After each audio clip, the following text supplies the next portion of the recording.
Welcome into a Monday edition of the Jordy Culotta Show here live from the UDL here on this Monday morning. Mikie Mahtook going to stop by about an hour from now. We'll get Mahtook's reaction to the weekend.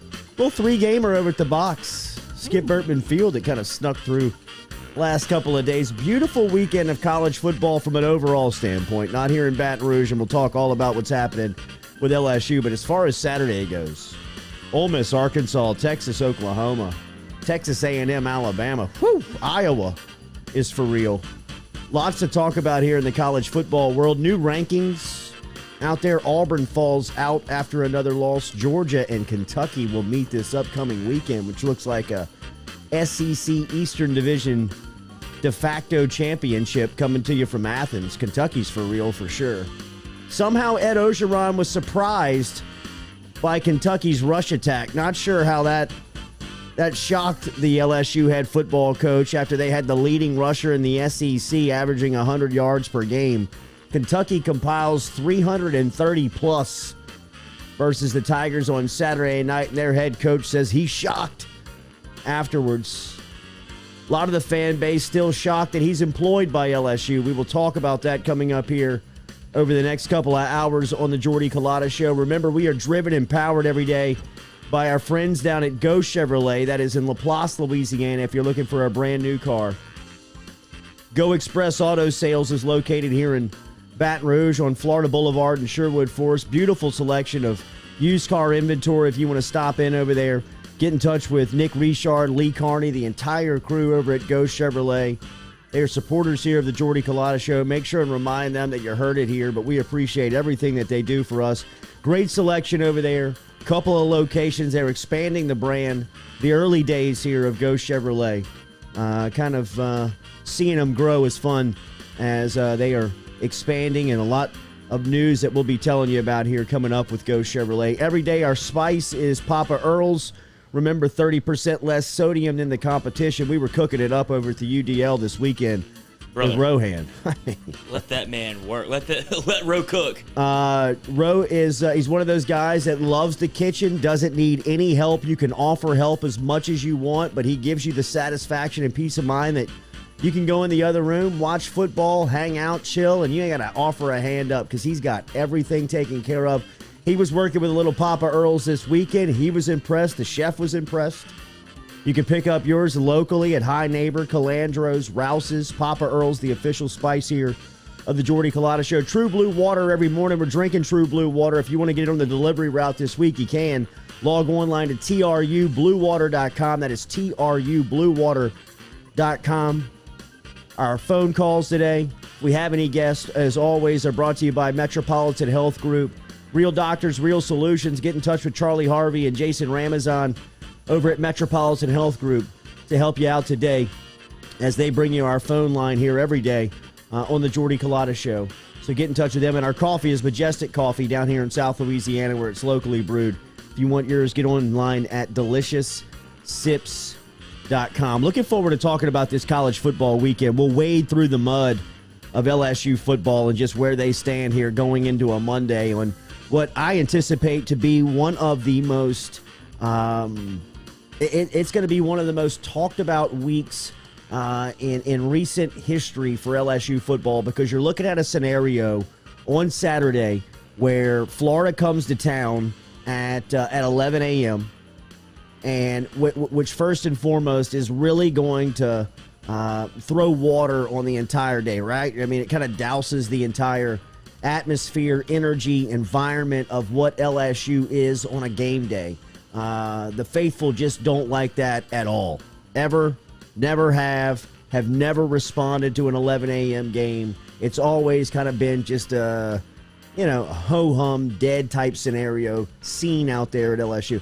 Now you've got that coupled with the performance on Saturday night of LSU. We gave a lot of our thoughts last night. Remember, Sunday nights is kind of a spot that we have found, and we really like that real estate. So we're going to be there every Sunday night. In fact, our guy Lance Beal, the attorney of law down there in Lafayette, Louisiana, is bringing you that every Sunday night here on the Jordy Culotta Show. So we will be there every Sunday. We talked to B.J. Ojulari last night. Rohan was here, so he won't be here on his regular Monday stuff, because he really gave his reaction last night. I mean, I don't know what much more he could say, compared to about 9 hours ago when we were talking about it here at the UDL. So if you missed that, make sure you check it out. It's on the network. It's on JordyCulottaShow.com. It's on Facebook. It's on YouTube, and we appreciate you being here this morning. If you're here and you're watching, which I see a couple of you here on YouTube and on Facebook, hit that like button for us if you don't mind. Share it,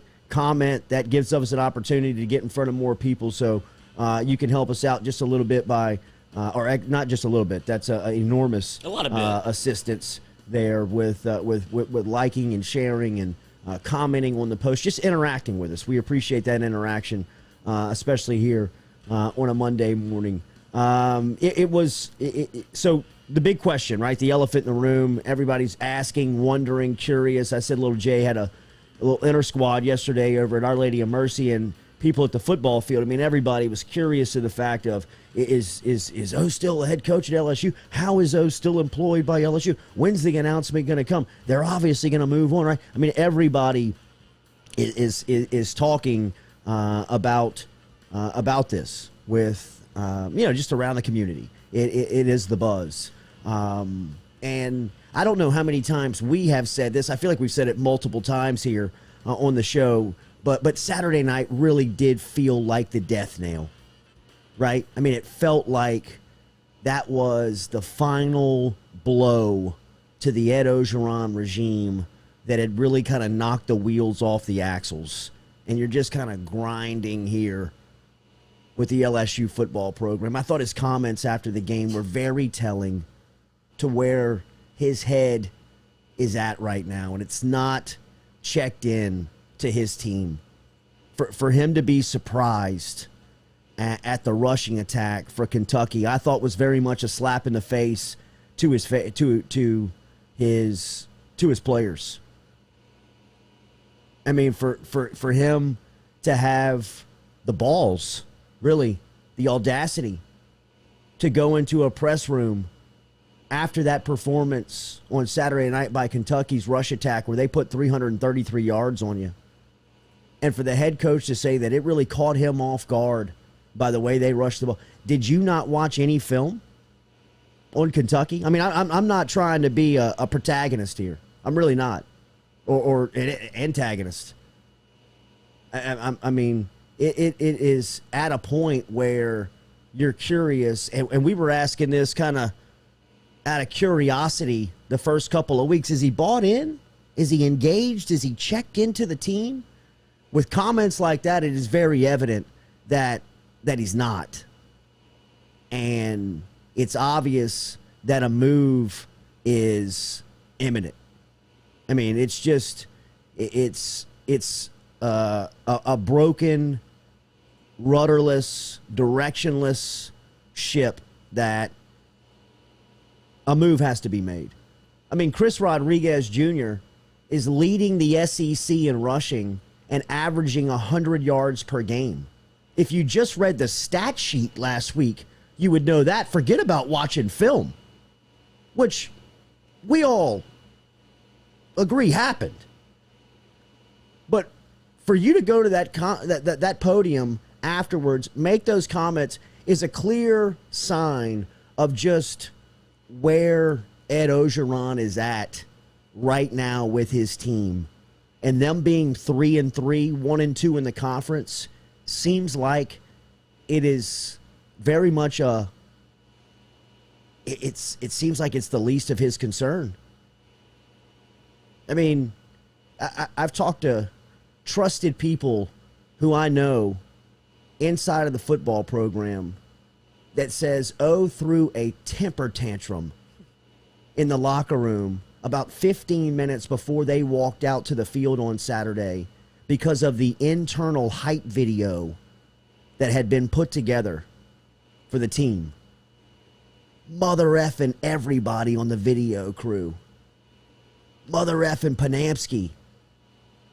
In front of everybody, in front of the team, in front of the coaches, flipping tables, throwing chairs. Wild boys. Rohan and I, when we were watching the pregame interview with O before the game on Saturday when they caught him on the sideline. I mean, we were like, damn, he looks spent. He looks rough. He looks like he pulled an all-nighter. He looks as if he hadn't slept. He looks as if he's been in a fight. I mean, he looked rugged, bro. And then come to find out, get some information yesterday, 15 minutes before they go out, he's throwing a temper tantrum in the locker room. It looked it. Over a hype video that he thought made them look soft. It's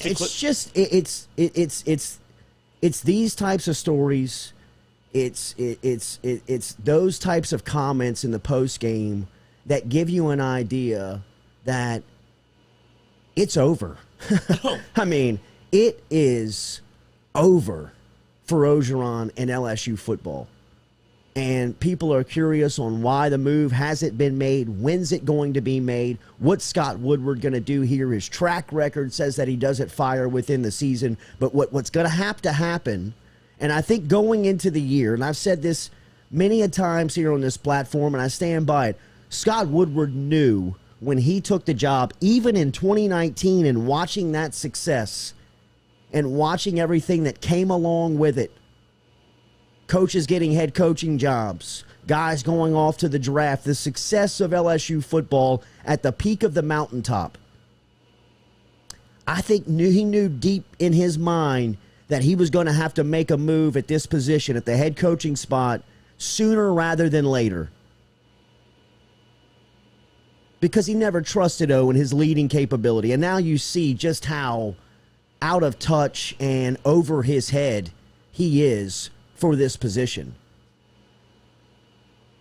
So I think that Scott Woodward has been working diligently behind the scenes to find out who's available, who's out there. And Lloyd told me that people were reacting last night to our comments about Scott Woodward consulting with Nick Saban. And if you think that that's not happening, you are delusional. Think about who the finalists for this job are just in your mind. Lane Kiffin. People like Mario Cristobal to get an interview. People have talked about Billy Napier getting an interview for this job. What's the common denominator with all three of those guys? They've worked under Nick Saban. Scott Woodward and Nick Saban are not former co-workers. They're friends. They're tight. They have conversations routinely, not about football, just about life. And if you don't think that those conversations have come up of, hey, Nick, what's your opinion of Billy Napier? What would you think if I hired Lane Kiffin to be LSU's head coach? Your honest opinion, my friend to friend, what would you think? And if you don't think those conversations are happening, well, I mean, wake up. Scott Woodward is sitting in a position where he's got access to the best college football coach ever. That guy respects him as a friend. And you don't think that he would ask for his feedback if he was going to hire 3 of his former employees? If those guys are on the list? Even if they're not. I digress a bit, but Woodward is, he has known that he's going to have to make this decision at some point. I think going into this year, after last year, in which Orgeron lost the locker room, lost the trust of the administration, was starting to lose the trust of the fan base, had shown that he was out of touch with the ability to connect with even people within his coaching community. The administration was seeing the struggles that Orgeron was having to replace coordinators. They were seeing the struggles that he couldn't see the failures of people like James Craig. And they were behind the scenes starting to say, okay, look, it's not going to be good. This thing's not going to work out. So you either have to, 2 things. You got to start punching holes in this buyout, and you've got to find a replacement. So Kiffin, to me, Woodward has been behind the scenes, this ball has been wrong. This thing hadn't started 2 weeks ago. This thing hadn't started UCLA week. This thing started last year. And I think going into this season, he knew that this was probably going to be it.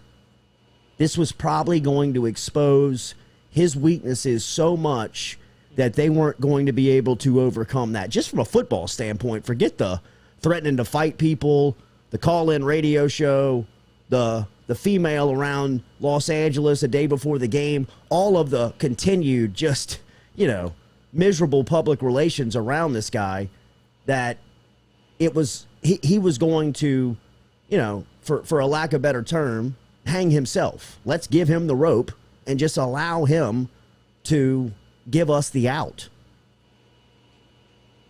And maybe enough hasn't been done behind the scenes where they can get out of it, because I am as surprised as it seems like the majority of the people out there that he is employed today. I thought that on Saturday, the disconnection between him and his team, the growing gap between LSU and the rest of the competition within the SEC, and what's happening on the recruiting trail, is going to force their hand to make this move in season, just so you can clear the air, clear the clouds, clear the funk around LSU football right now, because it's a bad sales pitch.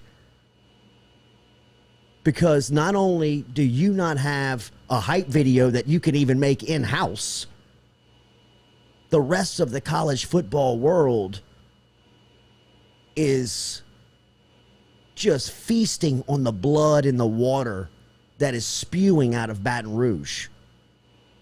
What do you think Jimbo Fisher's message is this morning as he wakes up after a win over Nick Saban on Saturday? What do you think Nick Saban's message is to guys over here in Louisiana after they lose a game on the road on Saturday? We need you in Tuscaloosa. We want you, we need you, and we're going to win championships with you. I hope you're still not thinking about going over there and repairing what they got happening at LSU. And that is gaining or, extending the gap between LSU. Now, you get the right guy in place, and if behind the scenes you already know where you want to go and you make it a smooth transition and you can continue to pick up and sail that message, well, that's best case scenario. But if you get into a situation where this thing stays open for, an amount of time that's just unrecoverable, well, then LSU football may be unrecoverable for the next 5 to 10 years. This hire is monumental, not only for the legacy of Scott Woodward, but for the direction of LSU football. This is a major, major time block that we will remember for LSU football moving forward for a lot of years. Because if you watch that Texas-Oklahoma game on Saturday, we can debate the defense and debate the lack of that was fun to watch.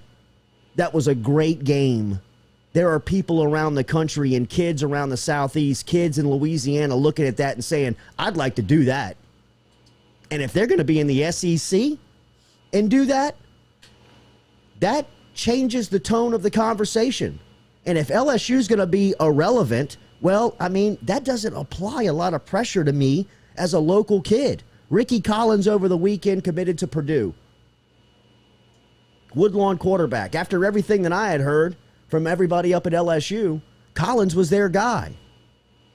Eli Holstein's going to Texas A&M. Arch Manning's going somewhere else outside of Baton Rouge. For that recruiting cycle, Ricky Collins was the guy that kind of LSU was zoned in on. Committed to Purdue on Friday night. Good for Collins. Congratulations to him. But for LSU, that had to buzz the tower. That had to send a message.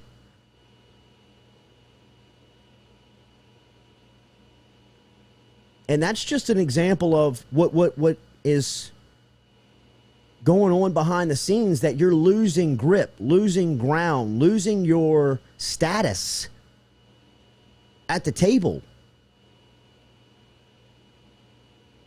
And a lot of it's your own fault. The majority of it's all on you. And Scott Woodward may be put in a place, like most of you out there, or at least judging by the sample size that I talked to yesterday face-to-face and the people that I interacted with, people are shocked that Ed Orgeron is still the head coach at LSU today. And I know behind the scenes that Scott Woodward has a plan. I don't know it. But I, like you, am a little surprised to see him still there because of the ground that they're losing compared to their competition. Right? I mean, it's not only the product that they're putting out there, which stinks. It's the sales pitch of everybody else coming in here and capitalizing on your inability to play right now and their need and dominance in recruiting. Kirby Smart is feasting on Louisiana this morning. Jimbo Fisher is running victory laps around Catholic High School with Shelton Sampson. And Jacoby Matthews at Ponchatoula. I mean, think about what they're pitching to those guys this morning. Not only about their program, but cutting the legs out of LSU. I don't know if they're still dirty recruiting Orgeron because the writing is inevitably on the wall that he's not going to be the long-term guy. But could you imagine some of the conversations that coaches are having with players about, did he really say that he was surprised by Kentucky's rush attack following that game on Saturday? I mean, Coach, all you got to do is look at the stats that is provided to you by the conference. I mean, how can you say that publicly and not expect to be called on that? Forget by the media and by some podcaster. I'm talking about by Mason Smith. You don't think those guys in the locker room are saying, what? Huh? This guy. Again? Where is his head? Is he with us? Is he getting us ready to play? Is he all in on us? And I mean, it's easy for us in this world to give our opinion on people and pull for people and pull against people. But if you don't think that this time for those players is so adverse right now, I mean, all of these guys in that locker room, Ed Orgeron has recruited. All of these guys in that locker room, Ed Orgeron has formed a relationship with him and a family member and an acquaintance and somebody within their group that they have a connection. And the instability that he has created around the program and locker room is tough to pull and get through in the first place. When you're now having to start to deal with who's going to be next, when's he going to be fired, when's he going to be out of the building, is he going to make it through Wednesday, all of that stuff, man, that wears on an 18 to 22-year-old. A lot of these guys in that locker room come from single-parent households where somebody in that staff, somebody on that staff, on that coaching staff, is a father figure to them. And 9 times out of 10, it's usually the top recruiter on the staff. And in this case, that's Ed Orgeron. For a lot of the high-end players, he's recruited these guys one-on-one since they were sophomores in high school.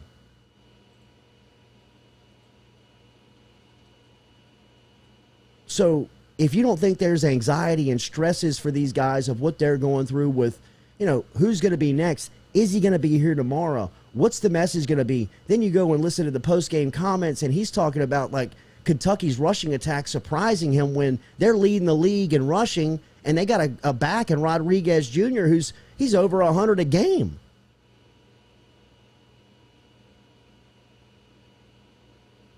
It's a hell of a time at LSU football, and it's one that we will remember for a long time. And you will mile mark mid-October 2021 of when the program pivoted and made a move and either fell to the back of the pack of the SEC and struggled to find their footing, or they regained their ground very quickly with a Scott Woodward hire that set LSU up to succeed for the next decade. That's where LSU is right now. And I'm not dramatizing this thing. I'm just being real with it. When you look at Texas, Oklahoma entering the league, what the league status is right now, where LSU sits at it, how much real estate they own at the table, how much they're losing by the day because their leadership doesn't know and doesn't have the foresight to be able to lead against it, is a hell of a time in LSU football's existence. Right now, as we speak, present day, is crazy times for LSU football. I mean, I don't want to make a poll about it because I don't want it out there floating, but if you're inside the bunker, just let me know. Are you surprised that Orgeron is here right now? Just yes or no. I want to see what the majority says. Be honest. But you could put this up on the poll. Do you expect 50,000 people at the game on Saturday? Yes or no? Over, under? You know, I mean, do you think that if they made a change that would change the attendance? Like if they do a change now, as opposed to it's impossible for me to see him jog back out there Saturday. It doesn't make me believe that you'll have 100,000. No, but I don't know if it shoots a little life into a certain section, percentage of the crowd that says, okay, you know, thank God. I don't know how you take it seriously right now. Really, I mean, if he's saying and commenting that in the public, and making those comments, you know, I mean, you got to say to yourself, what are we paying for if you're his boss? I mean, this guy's taking prank calls on Wednesday night. He's surprised by the league's leading rushing attack on Saturday night. He doesn't know how to handle himself off the field. What the hell are we paying for? And the way it impacts LSU nationally, it's losing all of the cachet it's ever had. It's you call it a joke all the time, but it really is literally a joke right now. For people to be able to, they're looking at LSU nationally, Joel Klatt, whoever you want to say, it's just like, oh, that's not shocking at all that LSU did that. Then you have them on the podium after the game, you're like, what are they doing? If you're stretching, if you're on the football team and you're on Monday stretching, Coach, what's the game plan? What are we going to do today? You're obviously not focused on trying to beat Florida. You're more worried about yourself because you're a dead man walking out here. How do you take this thing seriously if you're on the team? It is... You know, it's past concerning. It's past that. We talked about that 2 weeks ago on this show. The stories and voices of national guys out there, national media members out there, and the way that they were publicly mocking LSU and where LSU's brand is right now. I mean, that's 2 weeks ago. Now, I mean, it's just piling on at this point. LSU is a meme. I'm serious. You know, I tweeted that out Sunday morning.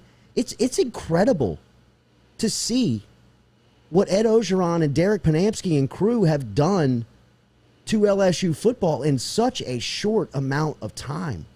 I mean, it is a cautionary tale to the sport.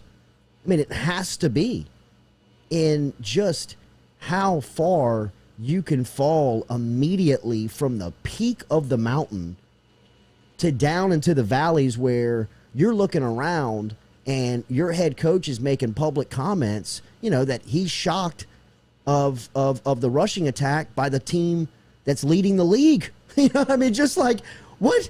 Huh? How? What? Say what? This is the same guy that 3 hours ago was throwing folding chairs up against the cinder block walls of the locker room because he was pissed off about a hype video? And he didn't even know that they could run the football? Come on. Come on. Doesn't that show where his head is? Because he doesn't really know what else to get mad about. He can't get mad about the football stuff because he doesn't know enough about it to be able to correct anything. So if you do some sort of video that he can react to viscerally, that's what he wants to get mad about. He's so pent up. And when you say the way he looked in that pregame interview, it looked like he had just worked out. It looked like he had just thrown a tantrum. We were all watching it. We didn't know this before. No. But we were watching he looks wild up there. And it makes sense that came out because he doesn't know what else to get mad about. He just knows that this thing has closed in on him, and everybody's looking at him for answers, and he has none. So what does he do? He reverts back to the thing he knows best, which is throw a punch at somebody. Like, I'm in a ball, and I'm going to fight. Like, the only way he knows how to do is fight his way out of a corner, and it doesn't work. That's not – throwing a tantrum's not going to fix anything before the game. That ain't even about LSU Kentucky, dude. Brandon Hollingsworth asked about the story on the hype video. Hollingsworth, go back to the beginning of the podcast and check it out. I told it there, but – just to recap real quick, I mean, there was 15 minutes before kickoff or a short time before kickoff on Saturday. I've had it confirmed by a couple of people that were in there of Mother effing the video team, Mother effing Panamsky, everybody in front of the team about over the hype video, the internal hype video that they put out, not the one that goes into the public. He should have chewed their ass about that one, too, from the practice clips and all the cooking clips. I mean, the play clock at the end of that one. I mean, talk about a troll job. I mean, they're trolling from within. But he went crazy, and it just looked it. I mean, if you go back and watch his pregame interview on the sideline on Saturday night, he looks spent. He looks like gassed. We were saying it real time. Rowe was sitting here, Lloyd sitting. We were all just sitting like, damn, look at this guy. He looks like he's run a marathon. All puffed up. It's just nuts, man. It's crazy times right now at LSU. It's a mile marker that we will look at, pinpoint, look back on, and we'll give you an idea of just who they are, where they're going. But by the next, like starting here over the next couple of weeks. I mean, I've heard murmurs that he'll be out in the bye week. No way he can make it to the bye week, in my opinion. Nobody takes him serious. Nobody takes him for real. Nobody is bought in. I mean, I'm saying, put it up on the poll. Do you expect 50,000 people? Do you expect 50,000 people in Tiger Stadium on Saturday? Would you put over under or yes or no? Over under. Yeah, over under. I mean, to me, the under's it's a slam dunk. Especially now, yeah. Like, public perception of what it is now, people are going to smash under. But we talked about Ensminger coming in and being the interim. Don't you think that injects a shot of life, at least into the offense, to where it's like, look, Ensminger knows offense. Jake Peets, I know he's catching a lot of shit, but he's been able to make it in college football this far and in the NFL. Don't you think he knows some things? Like, he's not a fraud. Right. He knows some things about football. But so if you can get a head coach that interim-wise also with Ensminger, don't you think that there's some sort of relationship and simpatico between the two? It's like, okay, I actually do understand what you're trying to do there. Like, there's a way to clean this thing up a little bit, where if it's headset to headset. Yeah, trim the fat. Trim the fat, let's go. Like, we can make this very easy. Absolutely. And it seems like with O on the sidelines, it's just a stoplight in between the interstate. Yeah, I mean, I do think that if you brought somebody in here, could clean it up a little bit. And look, you'll hear the news on Keyshawn Boutte today. I don't expect it to be good. I don't expect him to play this week, but I don't know what it is for the rest of the season. It didn't look good. Anytime you lead on a cart, that's not the scenario you want to look at. So when you talk about things just kind of rolling in the wrong direction, I mean, let's say best case scenario, you get him back in 2 weeks. Worst case scenario, he's gone for the year. How much does that check the rest of the guys out? I mean, how much does that check you as a fan out? I mean, you lose Stingley 2 weeks ago. You lose Boutte, 3 weeks later. I mean, your two best players, your two most marketable players are, potentially gone for the season. I mean, there's a real chance when you look at the schedule. How many games do you expect to win if O remains the head coach? None. Well, Zero. UL. Zero. ULM, maybe. But, I mean, there's no way that I could see him being the head coach past Alabama because at this point, I mean, that game could be 100-0 with him on the sideline. If he doesn't recognize that Kentucky has a rushing attack, then how do you expect him to break down the number 1 team in the country, the number 5 team now after Saturday night? But they'll be back. Yeah, they'll be back. But a top team in the country, I mean. What do you think Kentucky did Quincy Wiggins was on an official visit in Gainesville last weekend. You're back. Florida did that perfectly. Bring him to Gainesville the week before. Let you see the environment. Let you see them get a win. Let you see Gainesville. Let him dress up in the Jordan gear. He looks great in the Florida gear. And then he'll be in Baton Rouge the following Saturday when Orgeron and LSU are just a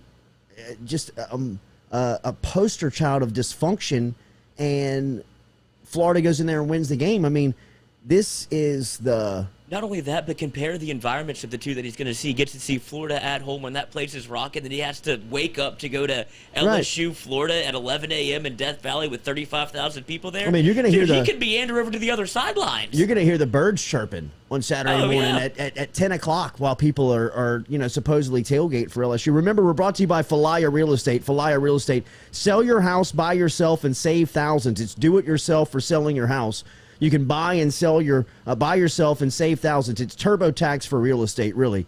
With Falaya.com, you get exposure on MLS, Zillow, Realtor.com, all the major sites. Virtual tours are offered. Push-button offers are out there. Things are changing around us. It's time. Technology has made buying and selling a house easier and a whole lot cheaper. Falaya is the way to get that done. Check it out. From virtual tours to push-button offers, Falaya is redefining how real estate is sold. For more information, visit Falaya.com or download the Falaya app today. I mean, this press conference today is going to be something. I mean, this is going to be incredible. Now, last week they were catching flack because it looked like they used like a technology hiccup to get out of it. Usually that press conference is going to run about 20, 25 minutes. Roy Hill is in the app today, the chat app today. Started my day off at Yoga 90 over there this morning. Already? That 5 a.m. session. Bro, I'm feeling it. I feel great. You did that? This morning. I'm doing it I'm in it. I'm locked in. I've been debating easy. Whether to go not the easy, morning. But just once you do it, man. If you're up, go. And Roy, now you got nothing to do the rest Roy of the heard me. He heard me complaining about my back, my neck, and he was talking. He said, "Bro, save the chair. Do it. Go over here. Go see him over at Yoga 90." And I'm telling you, sweating in there? What are we doing? Sweating. Just, like hot yoga. Feel like you worked out? Absolutely. It's a great stretch. It's a great breathe, and it's great core exercise. I will market the hell out of this if you let me go for free, Roy. We're in, bro. Okay. We're in. He's a huge supporter of the Jordy Culotta show. Like Tom Brady out there, dude. It was little TB12. Yeah, little TB12 stretching. Go do your bench presses. Yeah. Go ahead, Element. I'll see you in a week. Yeah, right. Look at me, I'm long as ever. Roy Hill, I told you so, bro. All right, easy. I hear you, Roy. You were right, bro. You were right. But thank you very much. It was fantastic. It's a fantastic way to start your day, too. 5:15 class. Have you ever, is that what you did on your previous stop? Did you work out before, or have you always worked out after? Always worked out after. This platform kind of your day off. It does. Ideal for me. You're already You know what I mean? Because, I'm up and I'm ready to do it. I'm ready to go. And if I can just get the prep done for the work going into the day here like last night or, even earlier. I mean, 7 days a week over here, brother. Right, bro. Right. Done this show 3 times. So, Saturday will be interesting. Today is going to be interesting for LSU football. I don't know how much we can call it, how much we can talk about it. I know that everybody out there, this is the hot topic, but I am surprised, like you are, that he is still the head coach right now. I expect a move to be made at some point pretty quickly, at least to preserve the message out on the recruiting trail, the relationship with the team, the administration. All of that seems dysfunctional right now. You know what I'm saying? When I say, how do you go to practice? Like, what do you... There's no juice in that building right now. Scott like, you Woodward. have to make a change just to, like you say, preserve the team, preserve the atmosphere around just LSU football. Because if you look at the schedule and what's about to happen, this is what we previewed before the season. If things went wrong, this is where it would happen. And how do you keep the juice around LSU football and just keep it respectable at this point? Because I can't see that happening with the way that it looked Saturday. That team was checked out. Once that turnover happened in the first quarter, you're like, well, this is about to get bad. Like, it could get bad. It needed one thing to happen either way to keep LSU in it. And once that turnover happened, like, this could get ugly. Yes. And you can see LSU's players. You can see the sideline. You can see the demeanor. You can see everybody just shoulders down. You know what I mean? Ain't no waving the flag How anymore. many times can you see, let's go, let's go, let's go, let's go. We're all right. Let's go. I mean, at some point, I would be like, I would put my hand in between his hands, like, bro, shut it down. Quit. I mean, this is a joke, man. I mean, all that stuff. Every time the cameras show Orgeron on the sideline, he's either mother effing his assistants I mean, seriously, haven't you seen that? Like, you mother believers. You mother believers. I called a timeout. I won't do it. Just in his headset to just the clap brigade, bro. I mean, just the clapping and the let's go, let's go. I mean, after the interception that Johnson threw last Saturday night versus Auburn, the cameras catch him on the sideline. He's clapping and let's go and into the huddle. Like, bro, coach them up. Tell them something. Give them some type of leadership or advice or guidance out there. Let them know something. The game just ended. Just, my goodness, man. It just is painful to watch. It just... Watch a man die. And you hate it for the athletes. You hate it for the student athletes. Just the experience of what they're going through. That sucks, man. That's... It's not what I signed up for. That's such a bad deal, man. It was... It's tough to watch. It's hard to watch, and you know, I don't know how many times we can say it. I don't know how much we can say it. A move is coming. I trust Scott Woodward.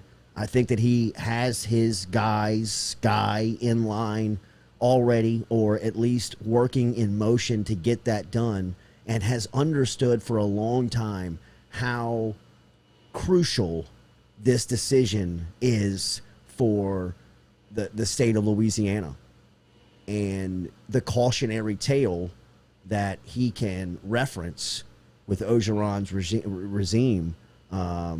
Isn't that what gives you a little confidence in having Woodward here? I think the LSU fan base is so used to the way it has been with Oliva and the way hires used to be made, where everything was very public, and you have people, you know, people throw their opinions out there, but you, honest to God, felt like you heard everything. Whenever LSU was trying to make a hire, like it felt like everybody was in play. You didn't know what to believe. This way, it's so quiet on the athletic director front and in the back end. It should make. I know it makes people feel uneasy, but that's a good thing. That's the way that like real people do business, right?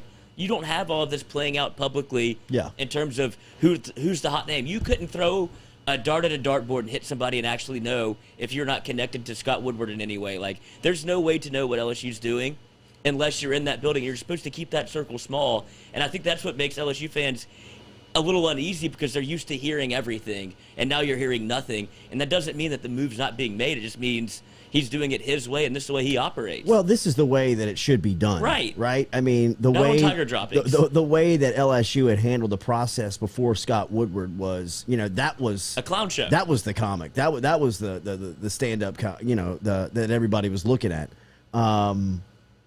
This is now run legitimately like a coaching search. And you know, what gives us the peace of mind, or the disarray of mind, to think that Woodward is really not going to go through a process here of finding what he believes to be the right person. I mean, doesn't his track record speak for itself? Forget the Peterson and Jimbo Fisher hire. That's the one that everybody's going to look at, and that's the one that he's known for. I mean, even Buzz Williams, the basketball coach at Texas A&M, when he pulled him in, I know that it hadn't worked out like a lot of people at College Station would like, but I mean, at the time, that's a huge pull.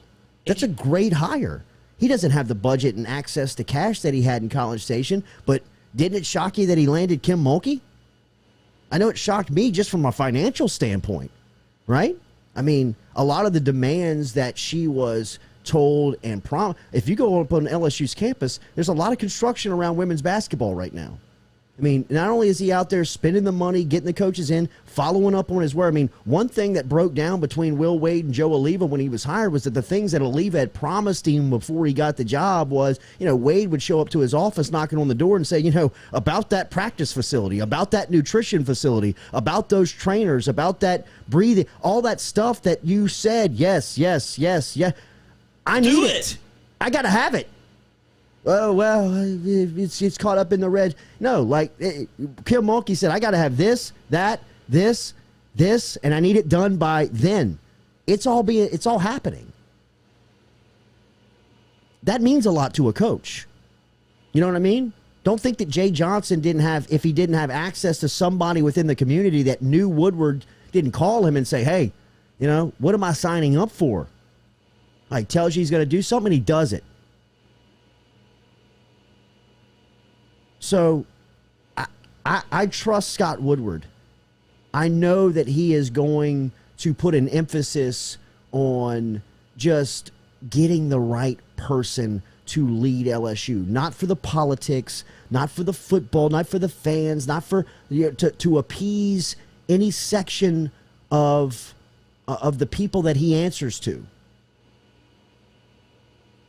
So, I mean, we're in that time. Buckle up. I thought that the job would be open by now. It's not. Today's press conference is going to be must-watch television, right? I mean, I know that I'm not missing that thing for anything. Obviously, it's our job over here, but I mean, you have access to it. You'll be able to listen to it. You'll be able to go back and watch it. Aren't you going to click on it today just to see what is could go wrong? The mood? Yeah, right. What's next for LSU? I mean, if you have to pick one, don't you think something's going to happen today? Like, just because of the past precedent that there's a chance something happens today that he goes viral again, and it would be probably on accident. Oh yes, it's always on accident. It's going to happen. It's not CTV. It's nuts. Daily, we're brought to you by RMB Builders. Remember Rhett Bourgeois and his crew, rmb-builders.com. rmb-builders.com is where you can get in touch with Rhett Bourgeois and his crew. Get them a call today. Get in touch with them. They're online. Custom design home, handiwork around the house, commercially licensed to help you out with anything that you need done around the office or done in the corporate world. Rhett can do it all. RMB Contractors, rmb-builders.com. rmb-builders.com is where you can get in touch with them, and you can find us. You can find us there or you can find them there online at rmb-builders.com. Want to talk about Saturday? Obviously, the Saints yesterday get the win. Saints are, look, man, through the first part of the season for what they're going through and the stuff and the changes that have been made in that organization, to look up and see where they are here at 3-2 and 2-1 in the NFC South. In my opinion, is a successful opening quarter of the year. That's what good coaching looks like. That is exactly what good coaching looks like. And not that we would ever underestimate Sean Payton and his coaching style or ability, but that is what that is what I'm good comparing coaching. it to what we saw Absolutely. Saturday to Sunday. Absolutely. That is what good coaching looks like. And they beat Washington 33-22 yesterday. Still some things that you would like to see cleaned up. They had 4 touchdown passes from Winston yesterday. One of those came from a Hail Mary. They're a little erratic. We're getting the Jameis Winston experience. They are a little erratic. They're very Jameis right now. I mean, that's what it feels like. But doesn't it feel like they're also doing a great job of just holding the rope until everybody gets back? Yes. Because of what happened in the preseason and before the year started, we were looking at the Saints schedule going, Lord, I don't know where you could kind of find a win here if it's Jameis and now you don't have Michael Thomas on the team. Marshawn Lattimore was, his status was up in the air. David Onyemata gets suspended. And now you see what they've done. It's like, okay, they're plodding along. They should not have lost to the Giants. But that's one trip in a very long season for the Saints. And I feel like they've done a great job of holding the rope until they get everybody back. And then you can see kind of Jameis get unleashed a little bit more because you can see the trust that they're building between each other. Yes, you can. And that is a process, man. Yes. That is a huge Especially process. Especially with Jameis. Like, I don't know that what they he's are going going to do. through. Absolutely. This man's eating a W. Yeah, and you just, right. I mean, we're getting the entire Jameis Winston experience, but through It's that, you're 3-2 on the season. You beat Washington yesterday, a good defense, or reputably a good defense. I don't know if they've lived up to it this season as much as, exactly. last year they were very much, they were very good. But I thought, kind of had their way. Kamara, big day. You expect that, 150 yards for him. Love to see it, a couple of scores. And Saints moving on. They will. Saints go marching. Who do they have next week? They back home, obviously. I got it right here. They are facing. They're at Seattle on Monday Russell, night. though. No Russell Wilson. Who's that? Geno Smith. Geno was electric He when was. he came in. I was shocked. He was. I had a little juice on it? shekel on the Rams, and I was like, oh, I feel great now that Geno's in because I've seen this story. I saw him lined up under guard in Death Valley one time, and the first drive of the game, he didn't know which one was center. I was like, okay, I feel good about Geno coming in. Then he came up and diced him up. So he's kind of found a little role there in Seattle, but I'd rather Geno than Russell. For sure. If I'm betting, if I'm a betting man. Saints are going to get an extra day of preparation here as they'll be on Monday night. A lot of people talking about Joey, and we'll talk a little bit more NFL with Mikie Mahtook, who has just walked into the UTL. He'll stop in here at 8 a.m., and we'll get a little weekend recap. He's a big fantasy football guy, but we'll talk a little bit about the games of the weekend. Everybody talking about Joey and Cincinnati going into to that game yesterday. They fell 25-22. They won the game. No, they lost. They lost? They thought you're like the kicker, like Yes, McPherson. five of them. You're jumping into your holder's arms when the kick sailed wide left. They He had thought he made it. They had 5 just And when he they're hit the flag? Yeah, he's celebrating on the field. And then everybody was like looking around him like, what are you doing, dude? The game's, we're still playing here. And he was shocked. They missed 5 game-winning attempps yesterday. Back and forth. Burrow went to he was a second away from going out there and kicking. Well, I mean, the quarterbacks were not they weren't the problem yesterday. I mean, it was, who is more clutch? Is it Joe Burrow or Aaron Rodgers? It was definitely an old head versus a newbie when you just looked at those guys on the field. And look, again, plays being made between Burrow and Chase. Chase yesterday, 6 for 159 and a score. That touchdown pass he caught 70 yards down the field. Roe and I were talking last night. It was as if you would throw somebody a football in a dark room, and right before it got to their face, you hit the light. I mean, that was on an NFL field in front of an NFL DB, 70 yards from the place that Burrow had let the ball go, about 55 yards from where Burrow had let the ball go. It was an incredible catch. Of course, Burrow, the catch in OT that Chase made was great. I think that Chase is kind of flirting with all-pro status in his rookie year. Rookie of the year? Definitely. I'm talking like Pro Bowler and Rookie of the Years type stuff seem like imminent at this point. I'm talking about like a all-pro, where like the players in the league vote on who are the top players and what he's doing to NFL defensive backs. Rohan put it in some perspective for us last night. We can get Mikie, who's a professional athlete, to give you some perspective as well. I mean, all these guys are pros out there. All these guys are getting paid. And Jamar Chase is looking like it's a rec league. I mean, like, he's running around out there like it's, it's just, it's for fun. I mean, it's amazing to see the impact that he has had on an NFL football field through 5 games already. Bengals are fun to watch. The first person to make an All-Pro team as a rookie in 30 years. Randy Moss? Justin Jefferson. Randy Moss was the first, and Justin Jefferson last year. Now, if you have Jamar Chase join that crew, the 2019 team starts to look like, Jesus Christ, thank God you won, because how good are all these guys? Well, through the first 3 years away from it, they've got 3 Hall of Famers. Justin Jefferson, Jamar Chase, and Joe Burrow all feel like they're on a trajectory where they're going to be Hall of Famers. I'm not calling them like Hall of Famer, but it seems like those 3 guys, if they keep performing and playing the way that they have through the start of their career, which Chase has set this standard and bar that looks just incredible to keep up with every week, but he does it. Is like on this trajectory that one day you'll be like, I mean, Burrow feels, it's almost like laughable to think about him not being an MVP, not being a Super Bowl winning quarterback. All that seems like that's going to happen within the next 5 years. And, what Jefferson had a big, I'm looking up his stats right now. Yesterday, he had 100 in the first half yesterday. And I mean, like, this is Kirk Cousins. You know what I mean? It's not Joe Burrow. That's why Chase Jefferson at that first week had to be just like kind of like depressed getting on the plane. Like, God. It's like when you're later, fellas. It's like when you're in elementary school and they do the cutoff on the alphabet, so you can't sit with your friends. You're like, damn, all my friends are in. Their last name starts with a W, mine starts with a C. Like, I want. Or all your boys are in the other class. Exactly, and they split it up. You know what I mean? Like, they got the cool. They're having not fun. only are they all in the same class, they got the cool teacher. Yeah, and you're over here. You know what I mean? I'm over here in Minnesota freezing my ass off, catching passes from Kirk Cousins. Meanwhile, I got 7 for $124 yesterday with a 17.7 yards per catch average. Wishing he was in Cincinnati. Chopping up NFL defenses. Good for the boys. Mikey's here. The carpool queen is back. She is back from Mexico. Tan looking on time. Couple of, just good-looking, tanned-up people right here in the winter. We're getting outflanked. Walking in October, man. Tan's on time. Katie will be back. Mikey will be here. We'll talk more about the college football weekend. We want to dive into the college football. Saturday was incredible, man. Arkansas, Ole Miss, Texas, Oklahoma, Alabama, Texas A&M.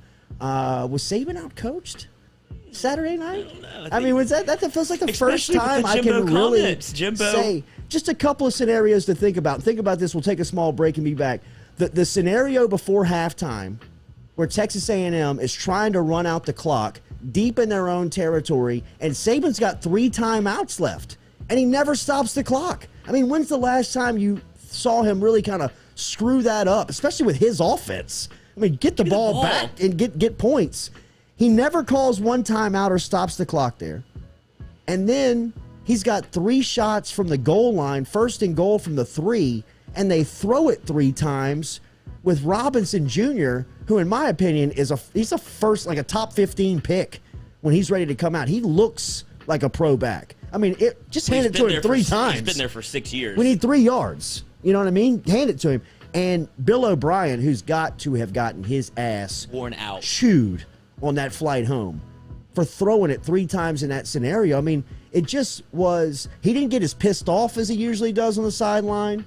His halftime interview, when she asked him about that, like, what happened there? And he got pissed off about his offense and got mad. It was like, oh, he's mad. Hang on. That's not what I'm talking about. That's not the question.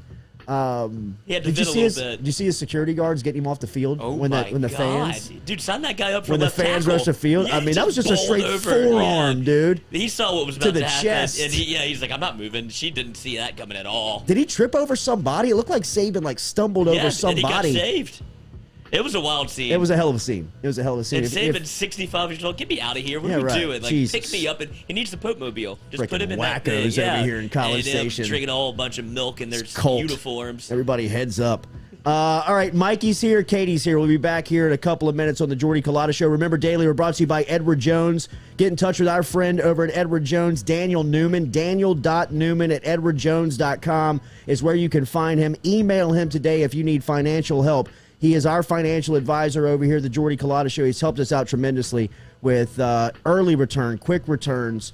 We rolled over our 401k 8 months ago and have seen a lot of early returns in working with Daniel Newman. Daniel.Newman@edwardjones.com. If you work within the plant industry, if you work over at Dow, BASF, Exxon, any of those spots, get in touch with Daniel. He's got great experience in that trade and industry. Let him help you out today. Daniel.Newman@edwardjones.com. Come back, Jordy Culotta Show, driven and powered by Go Chevrolet. What up, what up? What's happening?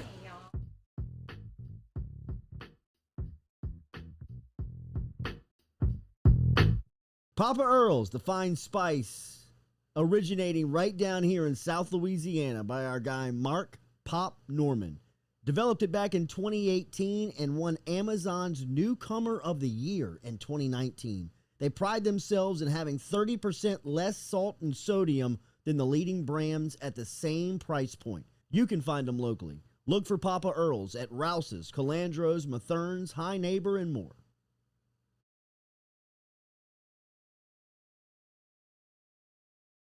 Gearing up for spring and summer down here in South Louisiana, and you want to keep your lawn maintained during these sunny seasons, get in touch with our friend Blake Abear over at Abear's Lawn Maintenance, where he says, you grow it, I mow it. 225-485-8022, 225-485-8022 is where you can find Abear's Lawn and Maintenance, the official lawn and maintenance company of the undisclosed location.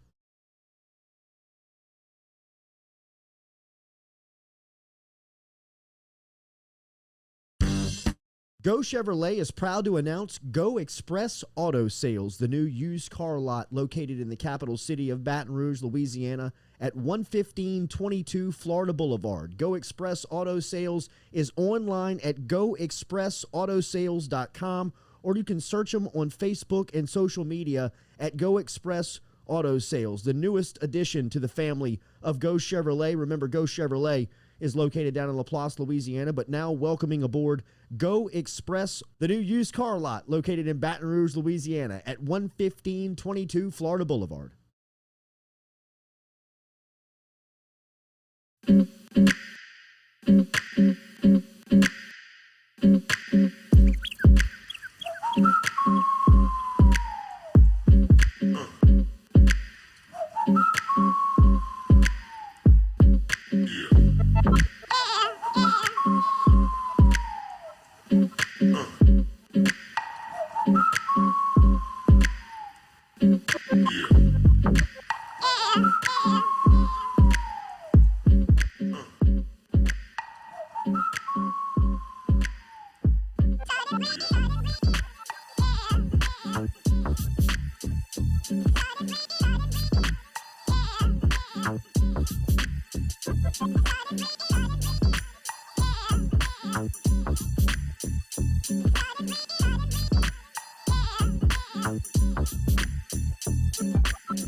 Welcome back to the Jordy Culotta Show, driven and powered by Go Chevrolet.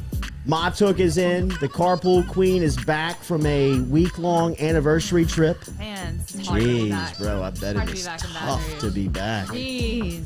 The pictures look great. Happy anniversary great, to you and the man, thanks. to you and David. Great trip. How was it? How was it? Fabulous. Absolutely the most relaxed maybe I've ever been in my life. Food? Fabulous. Looked great. Did I see Fabulous. social media posts on food? Saw a bunch Yeah, of, yeah, yeah, saw a yeah. bunch of Mostly margaritas. drinks. Yeah, I did see the mark. We get it. We get it. Yeah, nice. Mexico. For God's yeah. sakes, we get it. Way to hit it right on the nose. Well, welcome back. We missed you I missed y'all tremendously. Too. Thanks. Thank you for the birthday love. Thank you for the presents. Thank you for all of that. Yeah. It's good to see Mikie Mahtook back after his Friday here on the Jordy Culotta Show. Back by popular demand. I'm back. Can't get rid of me. What they want. Can't get rid of me now. I'm here. Give the people what they want. here. Mikie is a part of the show. We didn't see. Did you see any of the games over the weekend at the box? No, I didn't. But the I'm gonna try to stats, go- the stats coming out. Bro. Yeah, they I'm are telling you. offensively. I'm telling you, dude. He's Jay's a offensive guy, and they're gonna let it eat over there. All right, we talked a lot about the college football weekend. We talked about LSU. Before we move on to some positive news, we want to get your stuff on MLB action right now. Is in the teeth of playoffs. You're a big fantasy guy, fantasy football guy. Sorry. Just bring that on there. Talking about a creative imagination of out here. But Katie, nice to see we'll you. talk NFL. But tell me what you saw Saturday in Lexington. Let's just get it out. What was that like for you? Honestly, everybody wants to talk about, hey, we need to run the ball, run the ball, run the ball. Hey, we did it. We ran the ball, but we forgot to do everything else. Right. Like, I don't know, like, what. I mean, it was. I'm watching the first half with, I had walk-ons with a bunch of my buddies that, Bo, Didier, and those guys own F45. They had an F45 thing. So I went there, I'm watching it, and, like, I'm sitting in the corner watching the game by myself because I'm so frustrated at, like, what's going on. Like, Kentucky absolutely steamrolled. Kentucky I know. Wildcats steamrolled us. Like, they did to us what we do to teams, Kentucky, right? To other teams. Like we were losing 35-7, and for a minute I thought we were Vanderbilt. Yeah. Like, we couldn't do anything. Hannegriff told a story. He was at the game, and people were like, talking shit to him. Hannegriff hit him with a wait till basketball season. And they were like, Basketball school. Yeah. what do you mean? Where's He's like, you Cal? can get us in football. We're going to kick your ass in basketball. In baseball. I mean, like, what a day, what a day in time where, Kentucky football is talking shit and LSU basketball is talking shit. It's just. Well, you get the sentiment from both athletes. Like, Rohan felt the same way. He was like, dude, we're LSU football. Like, Mikie Mahtook played for LSU. Like, this is the brand that you're supposed to, like, you're almost a little bit embarrassed about. Like, dude, I represent LSU everywhere I go. Well, no matter how bad you are, like how bad LSU's been before, like, because, look, talent-wise and the guys we have there, we're better off than we've been in the past, but we're losing more games. Even in the worst LSU teams, you knew that we were going to be physical. We knew that. Yeah. Now we don't have that. And it's just like, man, a team that's out physical as us, has more physicality. There we I go. don't think I said that word, right? But, like, the teams that it's like, usually Bama would do it to us, Yeah. or Auburn would do it. Kentucky is doing it to us. Shoving them off the ball. Moving them like 3-4 yards down the field before there was any contact. Hey, great, we ran the ball well. Awesome. Right. But we did nothing else. well, We forgot to catch the ball a couple times. We forgot to well, we haven't tackled all year. And I mean, look, you know what? At this point, throw all the freshmen in there and just let them go. I don't care. Future. Just let them go in there and let them just say, hey, you know what? You're going to play the next 4 big games you're going to play. And if we get steamrolled, we get steamrolled. But at least you're going to have that experience under your belt. And maybe you need to get punched in the mouth and for next year and say, you know what? Okay, I got that out the way, and now let's go. You know, like, I don't know. Answer our poll question. 50,000 people over and under on Saturday. 11 a.m. kickoff. Yeah, I'll probably be in there. It's my first game back, so like, What a shame. I'm in there, but under. I mean, You go to all the games. Would you go? Are y'all going Saturday? We're gonna go. Yeah. We have people coming from All right. Florida. Okay. So yeah. I mean, it's just I had people. 50,002. Yeah. Right. I had boys to say. I mean, we're trying to, every year during the baseball season, I'll play with people, and I'm like hyping up. Sure. Of course, 'cause I mean, I'm like, absolutely. hey, y'all need to come in. Just play the Scott Van Pelt clip. We have you know what I mean? We have all these games. Like we have the Florida game. The Florida game. That's the game you got to come to. The game's at 11 a.m. and I get a text. I'm not coming. I'm like, oh my god. Yeah, I don't blame you, but like, that's frustrating. It is. You don't have to come to the game, but come to the party box. Yeah. 11 a.m. Get you a little bit of free info. Bro, it might get back to the days where the best part of the scene is outside the stadium. That's it. I mean, when we were in high school, like the party was happening, people were like, "We're going in, you're going in, we're robbing ice chests." Yeah. Yep. You know what I mean? Like we're staying out here and Rouse tailgating. these fools, dude. Right. Well, that's what his uncle said. He goes, the guy that runs the party box, he goes, LSU tailgate was built by bad football. He goes, Yeah. that's why this is That's so exactly good. right. That's it. That's right. That's I mean, it. during the glory years, people were like, "Wait, you going in the game?" Yeah. We're rolling out here. People were pissed off that they played calling Baton Rouge and Lexington on Saturday. I couldn't believe that. Yeah, but I mean, what are you Who talking? This is cares? Kentucky football. I know, You think but they give a still. damn about Couth? You think they give a damn about class? I mean, they're thinking to themselves, "We're beating the hell out of LSU." You know, the last course I'm time gonna they had film a, it. you know, that last time they had a 20-point plus victory in the SEC was in the mid '90s over Vanderbilt. Like. Over 25 years ago against Vandy. I mean, some of these people that were seeing this, that's the first time in their life they've ever seen Kentucky do. Think about the 16 to 23-year-olds in that crowd. They're thinking, what the hell am I watching? This is LSU? The LSU, the team that won the Natty 2 years ago, we're rolling up on the field. Play calling Baton Rouge. You know what I mean? Play Like, neck. think I care? You know what I mean? That would have been If they crazy. played neck, I may have just retired from my Oh my fandom. God. I mean, I'd have started Take it, screaming have Big it. Blue, man. BBNs. Wow. It's a bad scene for LSU. It's a bad feeling for LSU. It's bad. It's bad vibes for LSU. Like we said, this Monday's press conference to me is going to be today's press conference is going to be must-watch television. Jordy rarely takes to Twitter, but is that what inspired you to get on the Twitter machine whenever you saw the call in Baton Rouge and you're just like, this is the 90s, this is LSU. Like when you Yes. saw the That's what I the thought, Vanderbilt too. My stat where you're like, college this is I mean, the Vanderbilt stat slaps you in the face.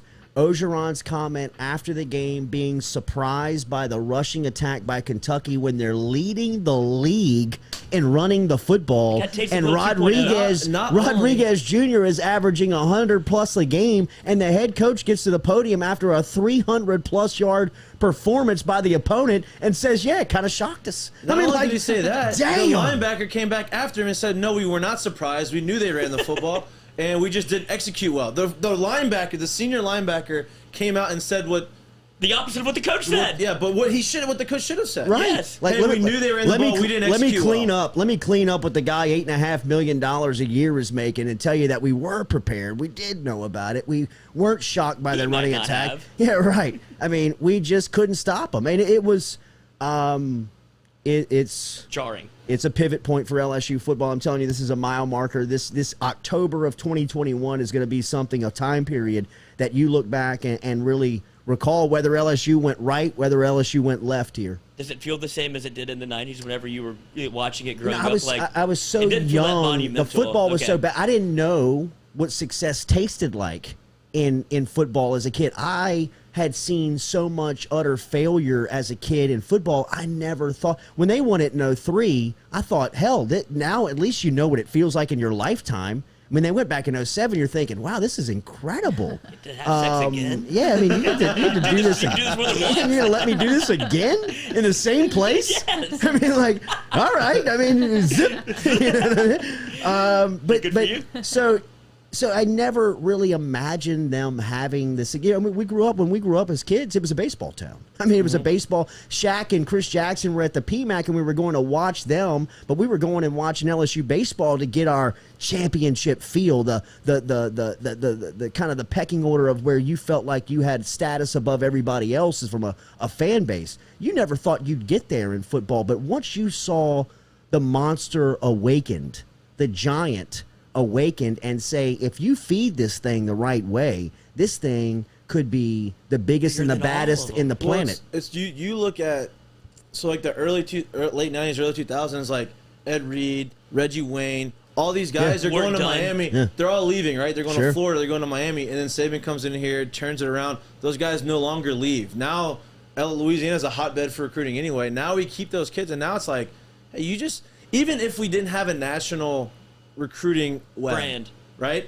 If just recruit Louisiana, Mississippi, and Houston area, you could put together top 10 recruiting class every year, and that's how they did it, right? And guys aren't going to stay here if you're not competitive, you know, like especially when not in today's world. No, yeah, not today. Everything's global. It's so easy to go around, and especially when you have people that have been in Louisiana and Jimbo Fisher and Nick Saban who can both. They know how to sell the opposite of what Louisiana is. You don't have to stay here. The defensive coordinator at Alabama is from New Orleans. Yes. Like, you don't have to stay here, dude. You can do whatever you want. You can go wherever you want now. Especially, we talked about this, but the name, image, and likeness thing is going to kill when Texas and Oklahoma come to the SEC. Like, this is a truly massive pivot point for where LSU will be in the next 5 years of college football. They could either go to the bottom rung because you're adding two powers into the SEC. I will say this, and this is maybe because I'm biased and I love LSU. I just don't think we'll ever be at the bottom. Like, no, you won't be at the bottom. No, but you could be in Arkansas. You could be in the middle of the pack. You could honestly. I think we could be like Auburn's been, where. To me, Tennessee's a cautionary tale to right. LSU. That's what I'm thinking. True. But I think that we have enough resources. I know that Tennessee probably thought the same thing. Right. They probably thought the same thing, but I just think that maybe I think our lowest is going to be 7-5s, like, which is awful, which is not where we want to be. But I don't think we're ever going to be the 3-8 again. The difference between Tennessee and LSU from a holistic standpoint is that Louisiana, like you just pointed out, you can recruit the state of Louisiana and be a top 15 program every single year. Yep. If you recruit Tennessee, you're going to be forgotten. Right. Tennessee, when they were in their heyday, they were getting California, Louisiana, Florida, Georgia. What really was the cutoff for Tennessee was that Georgia got a good coach and started getting Atlanta and the outlying areas, because a lot of those guys were either going to Auburn or Tennessee or Alabama. Yep. You know what I mean? But Tennessee was winning a lot of those wars. And so when Tennessee was very relevant, I mean, Raynoch Thompson, their best player on that national championship team on defense, was from New Orleans. He went to St. Aug. You know what I mean? It was... and that's what you're terrified of at LSU. Yeah. I mean, the wide receiver, Leonard Scott, was at Zachary. I mean, they were...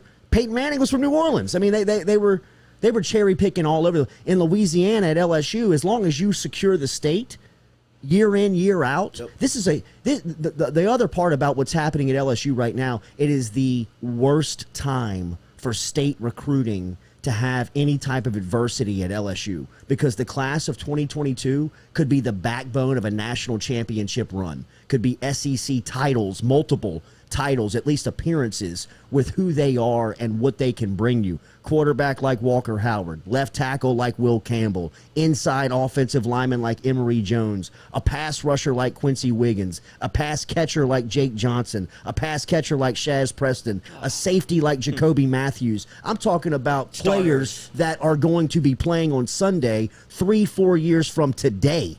They're going to be in the league making money. So if you can't get those guys, like I said, what do you think Jimbo Fisher's call to Jacoby Matthews is like this morning? What do you think Nick Saban's call is like to Quincy Wiggins, who's saying, we got to have you.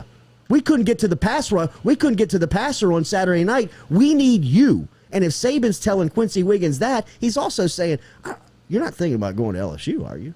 Like, they are in dumpster fire. They're in a tornado right now. Just it's all of that stuff. Is that this recruiting class could be like, remember Ohio State's recruiting class?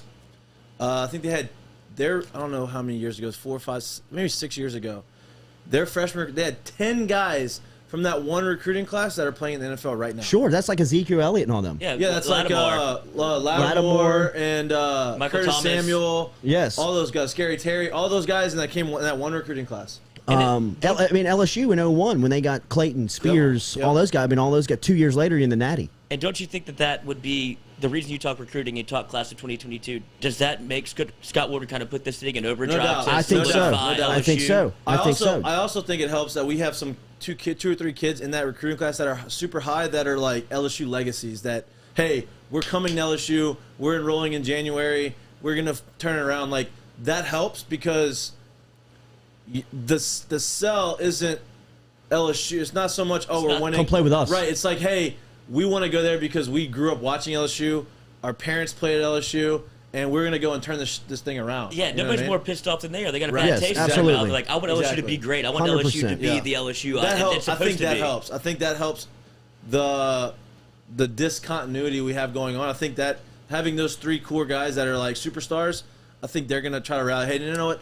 We're not far away. Get a new guy in here. We're gonna come in here and we're still gonna We're dominate. still good. Yeah. They're still good right now. Right. Like I mean, like Right. that score on Saturday night was funny. Like, embarrassing. If they go next week, if they go out and beat Florida by 14 Nobody's points, like, surprised. I'm not gonna be surprised At Like, all. I'll be surprised because that somehow we executed. But you can look Players at can play. Yeah, the talent is there. You look at the teams, and you're like, well, you're better. We're better than him, and we're better than him. We're better than him. But for some reason, we just can't put it together. But if they somehow put it together and say, oh no, we'll beat Florida by 14 points, well.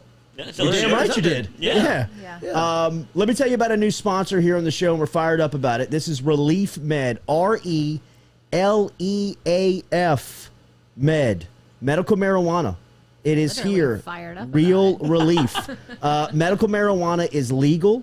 It's safe. It's a simple process and available to people in Louisiana right now, today. All you have to do is log online to relief, RELEAF med.com right now and get a same-day telemedicine visit today to go to your local pharmacy in your area, pick up your card, and you'll be legal to go to any of the dispensaries around Louisiana. There's one right here on Essen Lane where the grows are made on LSU and Southern's campus.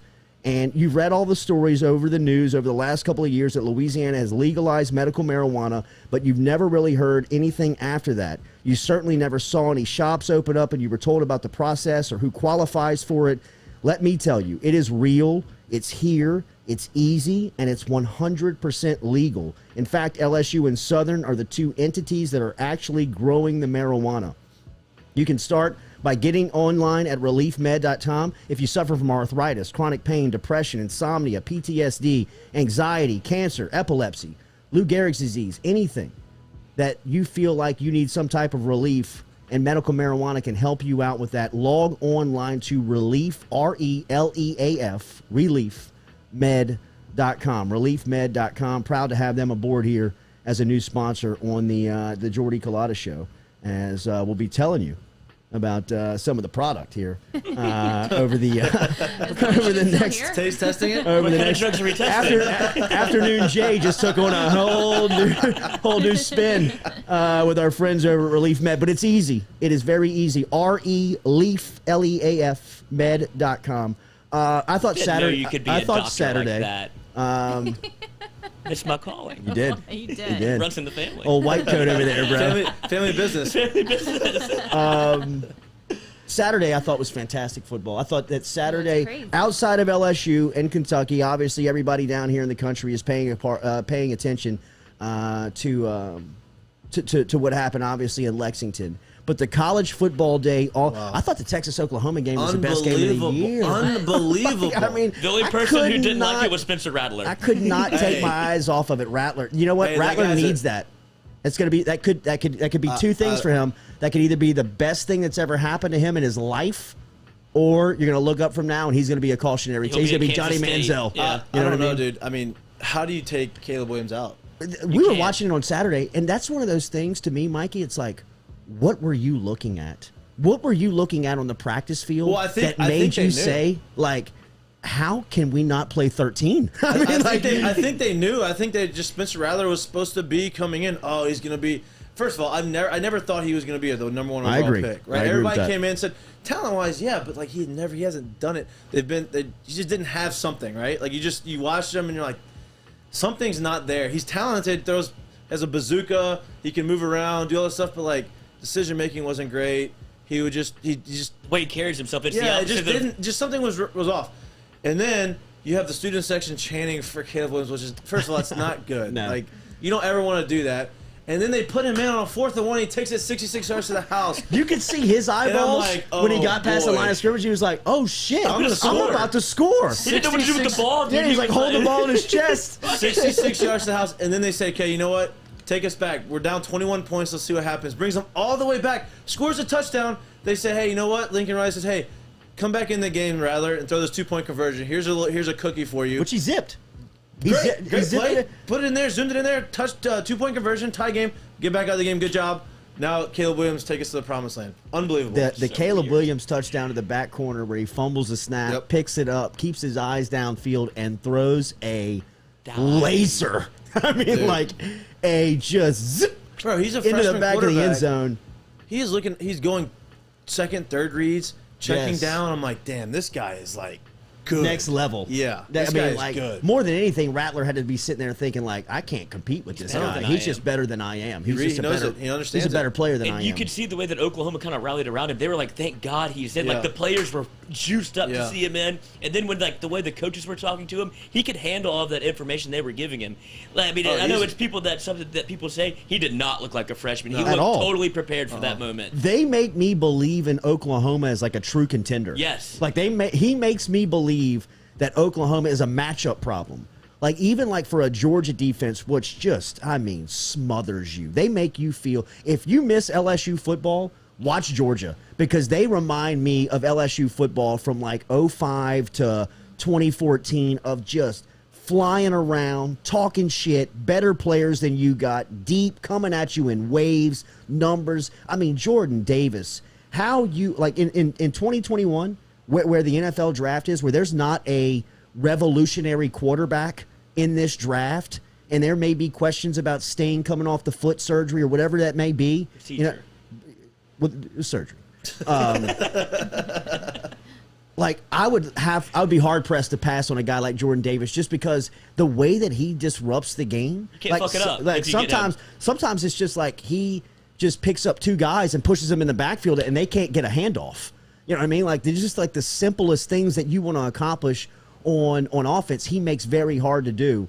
But Caleb Williams, even against that Georgia defense, to me is a little bit of a cool matchup to think about, just because how dynamic he is. If you want to know where LSU is and where Georgia is, the spread to the Kentucky-Georgia game is 22 and a half. 24 and a half. Wow. They beat us by 21 points. If you're Wow. wondering. LSU was 21 catching points. What is 3. that gonna be 21 like? points was like lucky. We were lucky to lose by 21. Georgia's going to have to go put up 4 tutters to cover. I will say this and about they will. Georgia. They're not going to. Kentucky won't be able to move the ball against them. I will say this. I think Georgia's awesome, right? Me Number 1 too. team in the country. I think their defense is special. I just like somehow. I mean, they're the LSU of 2011. Like, I mean, they're not that bad offensively because they're good. They can run the ball, but like they're Yeah. Where's the go offense? get a No quarterback. threat. How No can you threat. score? Yeah, go like if somebody stops run, which the only team I feel like can stop the run for them is probably Alabama, like just with their dudes. But like if you stop the run, are they going to be able to throw the ball enough To win. Can the to win? offense Like win you a against game? good teams, you Yeah. know? Like I don't like Stetson Bennett's not the guy. I don't even think the other guy's JT the guy. Daniels Yeah, is. I don't think I he's agree. the guy either. I agree with you. The two are those the only two unranked teams Saturday going into Saturday? Who's Georgia that? and Kentucky. I mean, unranked, undefeated. Undefeated teams: Georgia and Kentucky. Kentucky. It is wild. Isn't that Crazy. wild? Like, First who time ever Georgia thought? started 6-0, or Kentucky started 6-0 since like the 40s. Really? You know what? I'm a It Kentucky is fan the rest of the year. I want nuts. them to blow. I Me want too. them to do it. Me too. I'm kind of Stoops is a good guy. Like you can tell, like he's done done a it the really good right job. way. Yeah. He couldn't wait to get to the ballroom I after was that about one, to bro. say he was about to have a libation or two. I mean, Cole Kubick was like, "One more for you." Coach is like, "Oh, gee. make it a double. Come on, hurry up, man." Looks like he's about to pop. What did you think about what happened in College Station? What did you think about A&M in Alabama? I love it, man. I thought just- Jimbo outcoached him. I think Jimbo. Yeah, I he mean, did. Jimbo's always given him a little bit of an issue. You know what I Yeah. mean? Like Jimbo's always made those games competitive, no matter how bad or how good A&M was or is. Jimbo has always given Saban a game. been a And crawl. I think Jimbo, even when Jimbo I think Jimbo was the one guy that I thought that could beat Saban, could scheme him up offensively, could figure out how to beat him. I think what surprised me was A&M's defense was able to hold the offense to 30 points. Absolutely. You know, I think. I mean, I love it. I love that you can. To me, it's kind of like what's going on with the Chiefs right now in the NFL, right? Like I'm glad to see somebody beat Alabama to where it's not like a lucky fluke play beat them. Like no, they beat them. Like they're beating them. They were beating them by multiple scores at halftime, and they were able to hold on and beat them at the end of the game. And it wasn't because you had the Ole Miss play where the snap went over the head, Right. quarterback turns around, throws it Off up. a helmet. Yeah, like you didn't have that. They just beat them, which I like to see that because it's like, whoa, Alabama's not Unbeatable. unbeatable. Yeah. You can beat them if you play right and you don't make mistakes. You can beat them, and I think that's kind of how what's going on with Kansas City right now. It's like they lost a couple games. And it's like, well, there's other teams that are just as talented. Like, hey, we can beat them now. Yeah. You know, and so I love to see it. I mean, Alabama's still going to be in the playoff. They're probably still winning the national championship, but I like seeing them. This is a little side note. We're at walk-ons and we're watching the game, and I'm ordering some food to go. LSU's getting their Throttled. doors blown off, and A&M intercepts the ball on the goal line. The whole place erupts. They're watching it, and I'm like, this is where we're at. This is where we We're are. getting our doors blown off. But you're cheering Alabama yeah, you're losing. cheering because Alabama's losing, and then you look left, and the next play is a 25-yard run that the Kentucky just gashed up the middle. I'm like, where are we at? What is going It's on Tommy right now? Boyd. You want this or Gladiators? Gladiators. We're cheering because somebody else is losing, but they're still going to be in the playoff. While and that's LSU's just- getting scored yeah, on, the while the we're place getting going our, nuts. while we're getting our doors blown off. I'm like, this is not where I want to be. now. Take this to go, actually. Shout out to Zach Calzada. Wow. That Didn't think he man, had it in him. Wow. he'll never buy a meal in College Station ever again. Hey, guys throwing dimes. And bro, I mean, I thought he blew his knee out. Yeah, me too. I thought he was done too. when that guy Fire fell and on left his push, knee. baby. I mean, it looked like that thing went backwards when the Alabama defensive lineman fell into it. Then he comes back and throws a rope, gets the first down. I mean, sets up the field goal, and Probably doesn't remember a thing about it. A&M wins 41-38. Good for him. Yeah. Good for him. Good for him. It's the Julian Edelman wake up and it's like I just slept with Julian Edelman. It's like I don't know where I am after the Super Bowl. Like, congratulations to you. Do I have a car? What's your name again? Yeah. Can you call me a cab? I'm Julian Edelman. I'm the Super Bowl MVP. I gotta call Tom. But so what we talked about at the end of the first hour was it was very surprising to see Saban in that element really kind of almost lose it. You know what I mean? Not lose his temper, but lose the game in the sense of the scenario before halftime where he's got 3 timeouts and A&M is deep within their own territory trying to run the clock out. They're running the football to just get to the locker room, get to halftime. And Saban with that explosive offense, that big quarterback in Bryce Young, just kind of lets the time go. Never uses a timeout. Then in the second half, Bill O'Brien, the offensive coordinator, has Alabama's offense first and goal from the 3, and they throw it 3 times with Brian Robinson Jr. in the backfield, who's playing at the height of his game of the night. It was just surprising to see Alabama make mistakes that you routinely come in here and break down like teams like LSU. Like how did that happen? How did they call those timeouts? How did they not have a play in? How do you not use a timeout in that scenario? If you're Nick Saban, but like Mikey said, I agree. They're going to be poor Mississippi State. Oh my Poor God, Mississippi y'all. State. God, I'm sorry. Mississippi State. She's a graduate. I'm sorry. Yeah, no, Yes. no, I I'm mean, sorry. I knew. What's the either spread on that way. game? Whatever it is, it ain't enough. Oh, God, I I mean, don't like even put know. it They may on score Bama. They may score 100 Put it on points. Bama today So scary. because it's gonna. I mean, like let me take a guess at this thing. I say the spread is 24. 17 and a half. 17 and a hook. Opened at 20 and a half. They're handing you money. Oh, people started hammering Bama at 20 and a half. Put yeah. everybody's paycheck from the Jordy Culotta show on Bama at the 17 and a half. Oh, my Let's God. double I up don't this think I have week. any credit left. No, you don't. Keep that on LSU like a dumbass. Why?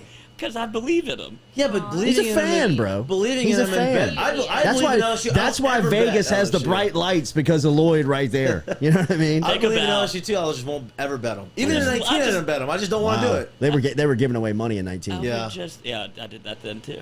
But just looking at them man for man, that's what I do. I'm like, they're better. They have better players, so that's what I'm. You know. CEO's not doing it for us though. Enron. And then they are. We're gonna keep that too.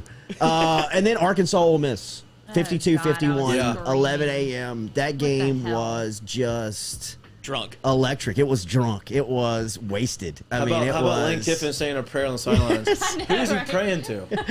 Who knows, bro? Somebody up there has Lane Kiffin's play sheet, and that thing is worth $10,000. The clipboard. The clipboard is gone. He threw it into the stands while the ball was in the air. What a catch for a little Yeah, Freddy. somebody's got something that like. There's going to be some plays that might I be got dialed up on a Lane's flag play football sheet. team. Yeah, I Wait, got Lane's play card. It's the water boy. Let's go down to Sardis Lake and celebrate. Hey, so watching the game, like the offensive, who's the offensive coordinator at Arkansas? Kendall Briles. Dude, Tape fingers. Jeff- both of, yeah, both he's of in it, them, bro. like He's in just it. the schemes, like unbelievable play calls. You get all the way down, you score with 1 second left, and that's a 2-point play. The whole Bro. game, you were kidding me? unbelievable, and that's the 2-point play. Like You running cut to the field in short side of the half. field, 2 routes. Don't Yeah. even give KJ Jefferson. I mean, like, if I'd run the quarterback draw before I Yeah. ran that. I was like, man, you did all this. You scored a touchdown with no time left, and that is the play call. Well, not That only was- that that, was you, disappointing. You make the decision to go for it. So in my mind, you have to have a play. You knew Like, it. There was this no is- hesitation. Yes. He yeah, knew it's it. like, so we practiced this yeah. we practiced this Yeah. all week, Whenever boys. we got Ole Miss on Yeah, the road, so right. we got a Yeah. chance to No, go for or- 2 or- and win it. You know the play. Like Kendall Briles seems like the guy that if the game comes down to a 2-point conversion, fellas, line up. This is what we're running. Right. Don't be surprised because this is what we're going to hit them with. They're vulnerable here. We've seen them in 2-point instances. We're going to run this and we're going to dice them up. Instead, they ran game. they said that they ran the rollout 2 receiver routes with no room on the field, and then That was elementary football. That Yeah, was it like wasn't that good. was like 5th and Wasn't 6th good. grade stuff. That's like the old school like Quincy Carter cut the field in half, give him a run pass options. Like it doesn't work like that anymore. Yeah. Like they're trying to give KJ Jefferson on the move, but the play was just. well, you can do that, Ugh. but like, do you have no room in the end zone? Yeah. Yes. it's too too congested. congested. Right. Yeah. Like why crunch the field like that? What Or should just they kick the have thing done? and Like, play what would've done overtime. the better play?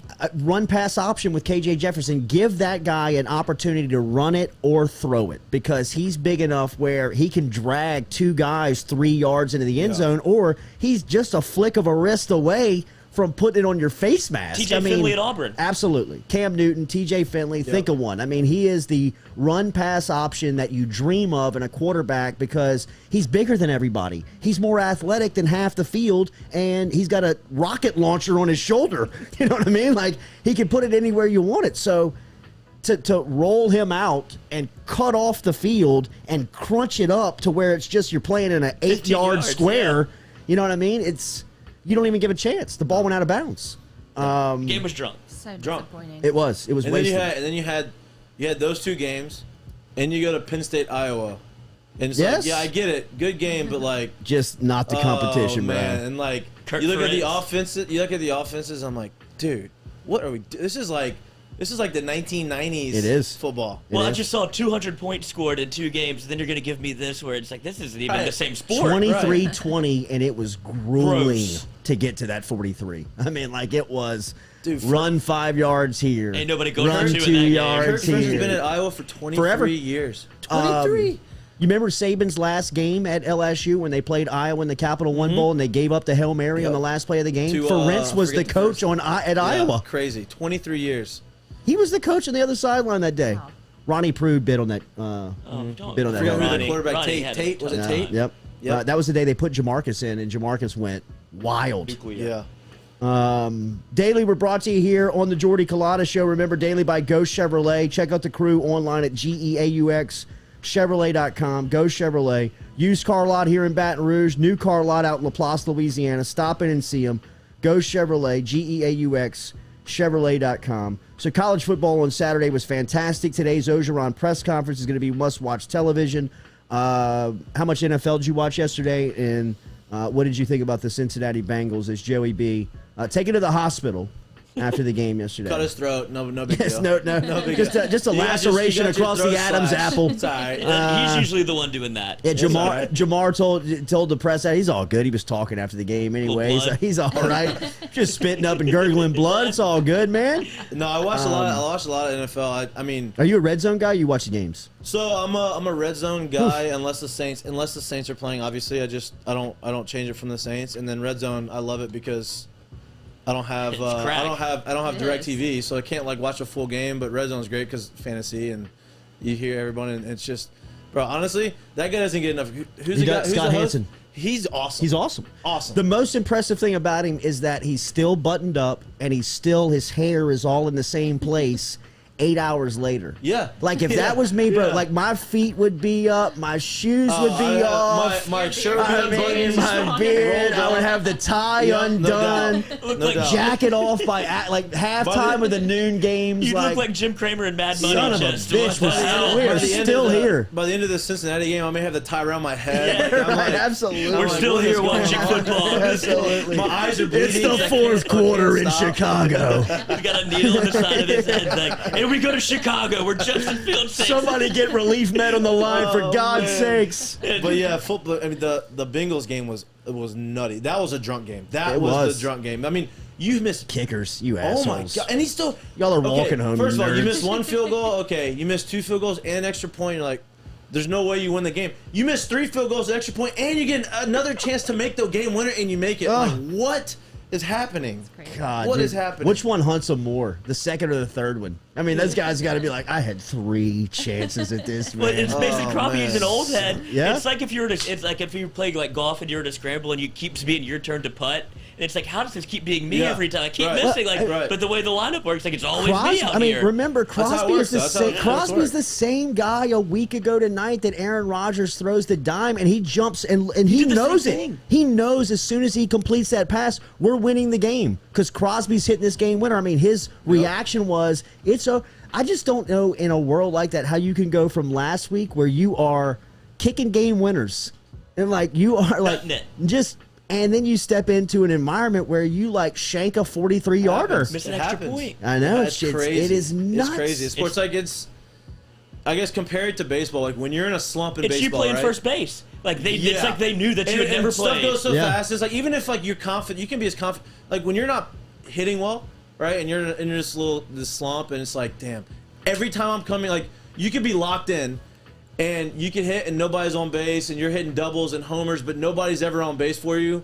Then you're not playing well, and you can't sniff a hit. And every time you come to, you have the bases loaded, second Yeah. runners on Third. second and third. Huge you're like- outs. you Huge look spot. at- You look at the box score at the end of the game. And you're like, damn, 0 for 4 with 2 strikeouts and 8 people left on base. All by me. What is going on right now? Yeah, it's just, but that's kind of the same That's thing. You just the way, fall in yeah. those. You fall in those like traps. It That's the sucks. law. That's the the law, law. man. That's That's what baseball. happens. That's what How happens. about McPherson? Not only I know that we talked about y'all Oh, talked about him celebrating. celebrating. I get it, but this guy hit the ball on the top of the goalpost. Like this guy has an absolute bazooka of a leg. But I know he celebrated and missed. It's funny, but like, have you seen anybody hit the flag? Never. On a 40 Never. plus That yard thing field was still goal? going up. Never. Like, this guy has a bazooka I of a leg. mean, It was a Gary Sheffield Pat home run where it's Pat just McAfee rising. loves this guy. Has Oh, to yeah. love this guy. could you imagine like a horse type shot like that for a field? You know, like all those kickers play like horse. Like I'm gonna hit it off Right, that window. yeah. Like Right. I'm hitting that Game. flag right Yeah. there from 55. No way. Unbelievable. And is there any noise louder than the absolute Doink. gong? Yes. On the, like they have to have a microphone in that thing because it They have to. echoed through eternity when did. it was just like There is an echo effect to it. Yeah, Yes. just like son of a bitch. because we were talking about Auburn LSU whenever they hadn't won it. I mean, obviously since 1999 until 2 weeks ago. But that's whenever Vaughn came in. He hit it. I think he hit the field goal post twice. But that's the only thing you could hear over the crowd whenever he did it in overtime. Yep. And it just goes whoop whoop whoop whoop whoop, and it's the best sound in the world. The triple doink Oh yeah, the in double Chicago. doink, yes. I Yeah. mean, that one was. And now he plays for the Saints. bang. Well, not for long. The drunkest game of the weekend was Los Angeles and Cleveland. Unbelievable. Did you see that game? 47-42, the Chargers Unbelievable. beat Cleveland. I mean, Justin Herbert, bro.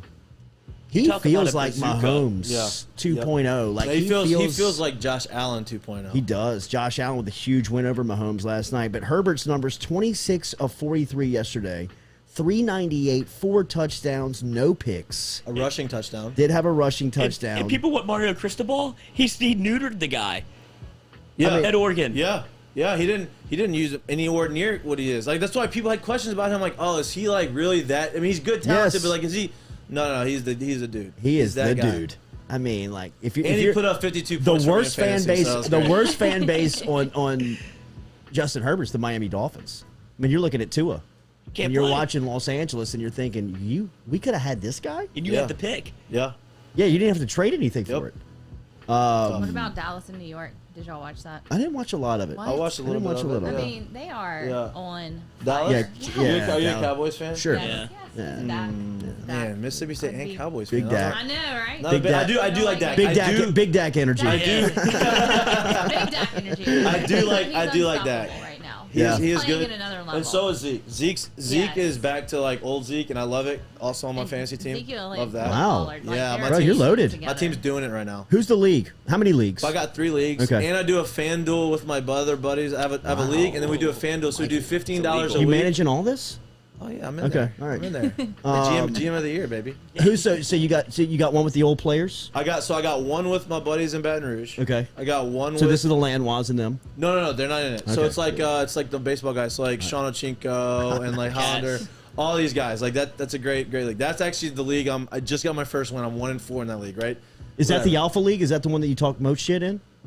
We used to be. Now the Alpha League, I think the one I talk the most shit in is the one like the baseball league. So every year, whatever team you're on, they usually have a fantasy team, and that's nice. that's my bigger money league. So like I bet. I'm more locked in on that one, and I'm 4-1. So like I'm ready to go. So that league, and then my Victory league lapping. with my high school buddies too. So I have 3 of them. I'm in there. I keep my Nice. Legacy. circle of friends there. You know. So how do you manage Sundays? Are you just set the team and don't watch? Or you watching and you scoreboard watching all So day? my rule is I don't look at I set my roster and I don't look at it until halftime of the first set of games. Okay. Because the minute I start looking at it, I don't stop looking at it. So I give myself halftime, and then I check it, and then I wait till the game's over, then I check it, and then after the second wave of games, I'm constantly on it because at that point usually the Saints are done playing. Okay. And so I can You're in have just some. melt mode now. Yeah, just total I'm just- refresh. Well, the red zone doesn't let refresh. you check your phone. Like, there's Right. really no breaks. Right. There's Yeah. nothing to do. Like, Well, that is the beautiful part of red zone. right, Yes. because I'm on my phone during the Saints game, but when it goes to commercial, I'll get sucked into my phone, and I'm like, oh shit, Oh, I they missed a started couple again. plays, yeah.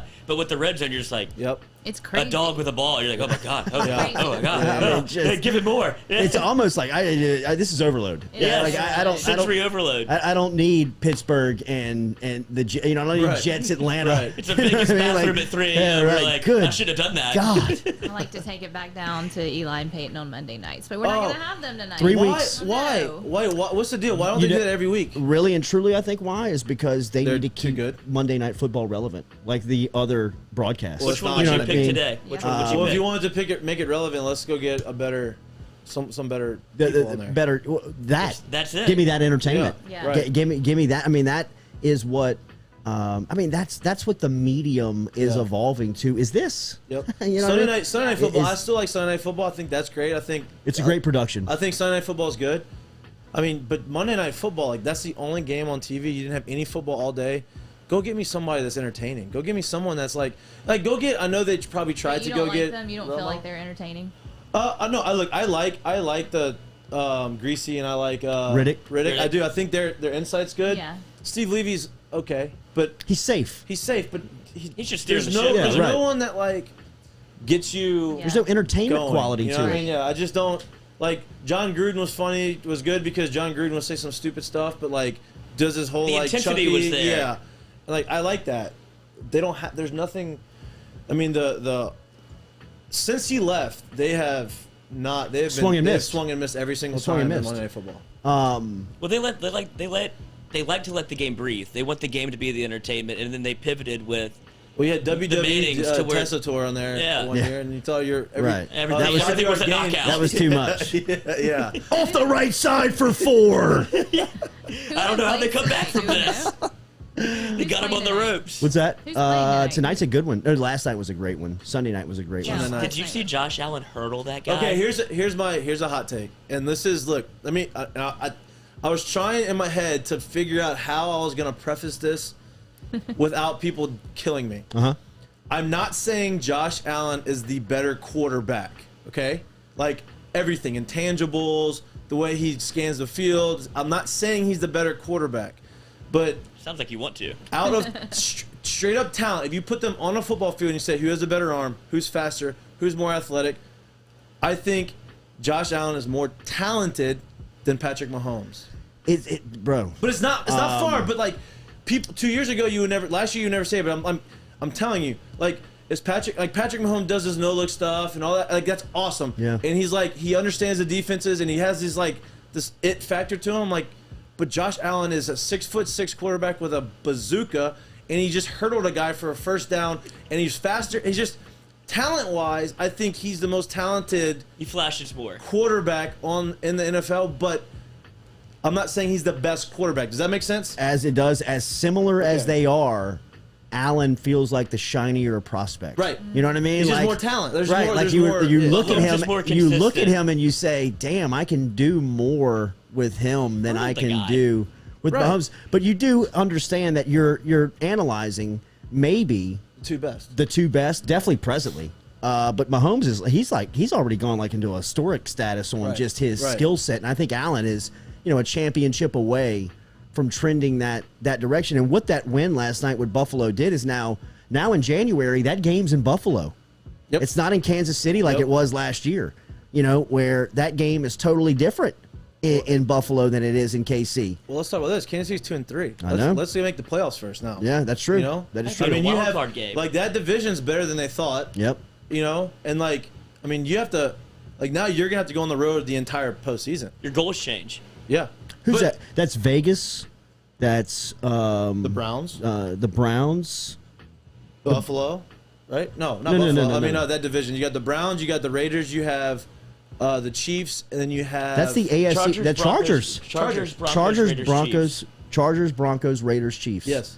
Um, I mean, that's a gauntlet of them in the NFC West are yeah, Arizona. Arizona's really staying undefeated. Seattle, Unbelievable the divisions. Rams. Arizona. But yeah, let me rephrase. Let me clarify this again. I'm not saying Patrick Mahomes or Josh Allen is the better quarterback. I'm saying more talented. So don't jump on me, okay? No, but they're the two best in the league right now. Yeah, I agree. I mean, it's just they last night was. I hated that game was rained out because that was pure entertainment. Who's the game tonight? Colts at Ravens. Colts Ugh, at Ravens. gross. Seven points. See, that's the problem with Monday Night Football. If you get a game They don't like wanna put this, it- yep. if you get a game like this where you can't, the game's not going to carry the broadcast. Yeah, You need I the don't You know what I care mean? if Peyton and Like Eli were need, doing like it, you'll I'm watch in into the it. fourth quarter, Yes. and you don't care that That's it's a the thing. blowout. Yes. You don't care that it's bad. You don't care. I saw somebody write Gus Johnson. I love Gus Johnson. Like Gus Johnson, Pat McAfee. In fact, I think that's what normal guy says. I would love That- Pat McAfee on there. Absolutely, that's entertainment. Yeah. You know what I mean? Like Well, he's giving you some type of insight that you can't really get. You know what I mean? Like He's just electric. Like he has the ability to, like you say, carry a broadcast. He can flip that switch Yep. in a heartbeat. And now you're watching him instead of watching the game. You're like, this is awesome because he came on with the Mannings and he did a game and it was during the fourth quarter and it was kind of like a sad game. Like it wasn't that good. Yeah. And then he comes on and everybody kind of perks up. Yeah. You're like, I remember holy that. shit, how does this guy have energy at Yeah. 10 p.m. And you're Right. just like, I'm watching him in the screen instead of watching the game. sure, No doubt. absolutely. Scariest thing I saw yesterday. Clyde Edwards-Helaire getting hurt sucked. I didn't see that. What Scariest thing. Yeah. Look like a Scariest car. thing I saw yesterday was Tom Brady and Antonio Brown. Yep. Antonio Brown yesterday He's back, baby. had 7 catches for $124, 2 touchdowns, and he was running away from Miami's defense. I didn't know he had a still had juice 60. like He had a that. 62-yard touchdown yesterday where he jumped. He did that old Did the AB old jump thing. into the end zone where he looked 2015ish. He looked 2016ish. Where if he's playing like that. And Brady looked fantastic, too, yesterday. 30 of 41 for 411 yards, 5 touchdowns, no picks yesterday. Leonard ran it well with 12 for 67. He also had a touchdown. Or he had 4 grabs. But Antonio Brown, if he becomes wide receiver 1 for Tampa Bay, and he truly is wide receiver 1, where he's an all-pro Pro Bowler, they're unstoppable almost. They have 3 wide receiver ones on their what it feels as like. receivers. Godwin, Evans, and Brown now. And then Gronk's hurt. And then you have And Leonard Gronk's in the hurt. backfield. And You Cam- have 3 tight And ends. Cameron Brate Yeah. is a stud of a tight And end you that's have- been forgotten about. And OJ Howard's super athletic. He's there too. Jesus, is he still there? He's still there. And you got BA dialing Good up going, kill him by God. 50. Go and now, score. And now you have Leonard Fournette as a all-around running back. This is Now what he's they're always throwing him needed. the rock. Yes. Now that he's not just, hey, you know what? Let's put your head down, and get 3 yards, and a cloud of dust. No. That ain't Blake Bortles Hey, up there, baby. Yeah, let's play action. Let's throw some ball. Let's scheme some pass routes for you. That's what they're doing. That was the looks first great. time in his career he had 400+ yards and 5+ touchdowns. Wow. Wow. TB. I mean, he just keeps Old on. TB It's like, 44, I mean, he bro. just keeps on. You Maybe think 50. he's done? and Maybe he just 50 keeps- is in play. I mean, Yeah. what, If what do you- Giselle says yes. What do pro like? You're a pro. You're a pro athlete. Like, what do you think about what he's doing?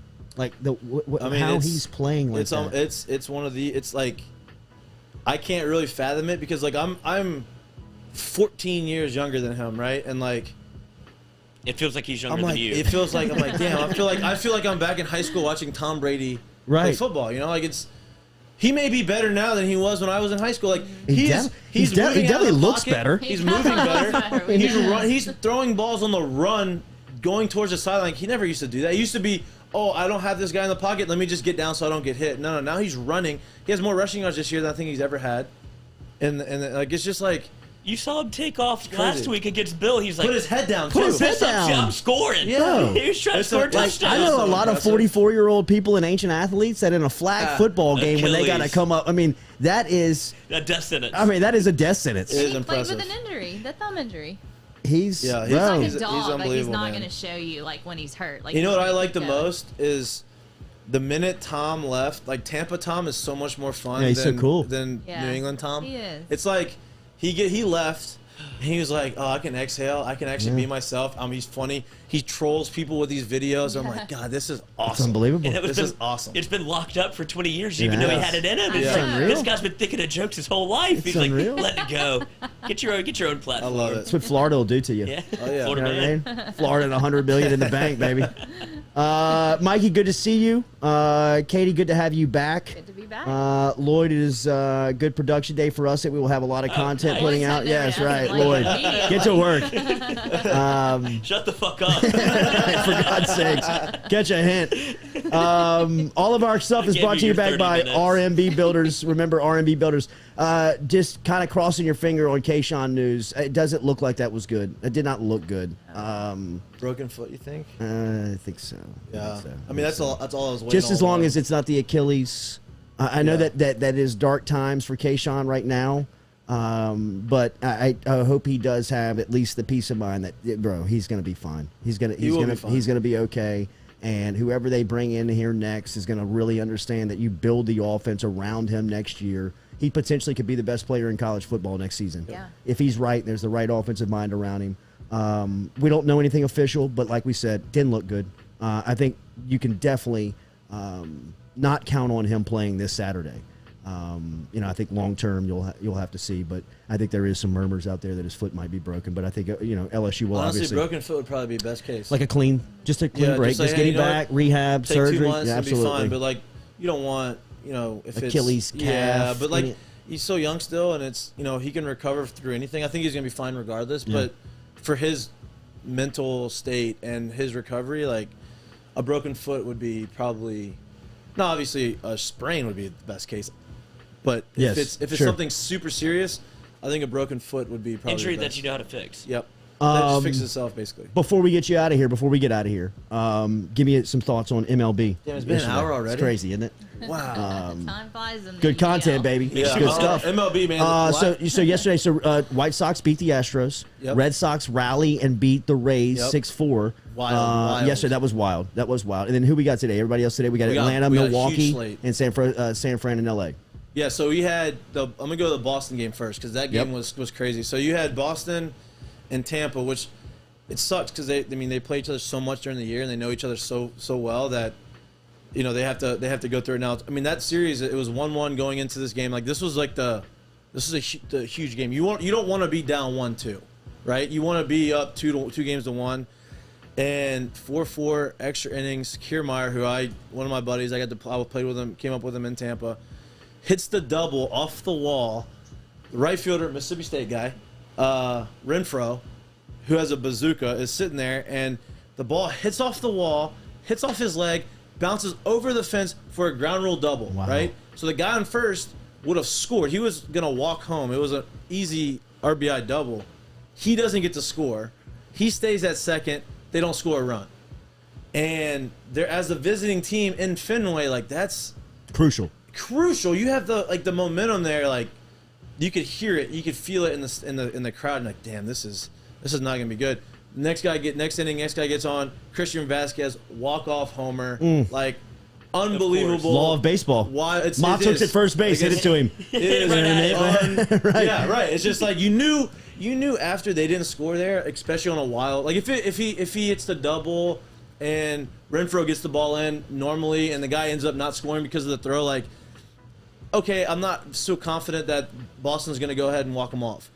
But a play like that, that's like, oh man, we just got lucky. Yeah, right. It just felt like it was Absolutely. over. You could feel the tide change. Yeah, and then White Sox game, I'm happy they were able to pull one out. They didn't get swept. I mean, that game was almost 3 hours after 4 innings. Like, it was like Ugh. it was like I mean, it was Nothing says it was, baseball like that. Well, bro. Larissa was cross-eyed in the dugout. Like, It was coach is like, rolling the fourth. I think it Give was me like a gin and 6-6. tonic, boy. It was like 6. They had to wake him up in the 9th inning to make some plays. Tony. What? Huh? But yeah, I mean, they ended up, they won. They rallied. They were back home. It was a wild scene in Chicago, and they were able to score some runs and close it out. But I'm glad they didn't get swept. But the games today is going to be, it's going to be nice. Like, they have I think there's 4 games. Bro, Milwaukee and Atlanta play at noon today. Yeah, from noon on, it's going to be I love that. playoff baseball is so freaking fun. It's the best. Man. God, it's the best. North side today of Chicago. Houston is in Chicago facing the White Sox. That series is 2-1. Who's in the mound? Houston is up. You know? Let me get it for you real quick. For which game? I got it right here. Houston, Chicago. Your Quiddy? Jose, Jose, and then and Carlos Rodon. Oh, finally, they let Rodon throw. Yeah. That's going to be a good one. And then so you got that is at that's at 2:30 today. And then coming up this afternoon, the game is going to be Tampa Bay and Boston, which Boston could clinch. is 2-1 there. Starting pitcher in that one is to be determined for Tampa, and Eduardo Rodriguez is going for Boston. And then the nightcap tonight is best records in baseball. Yep. San Francisco and Los Angeles. And that series is 1-1, right? 1-1. That's the World Series. Gauss been through on Saturday. He actually threw really well. He kind of got the short end of the stick. So he gave up 2 runs in the first, figured it out, started shoving, got to the 6th inning, threw 5 in the 3rd. Guy had hit a double. He had struck the next guy out, walked a guy, and then Kapler came and pulled him.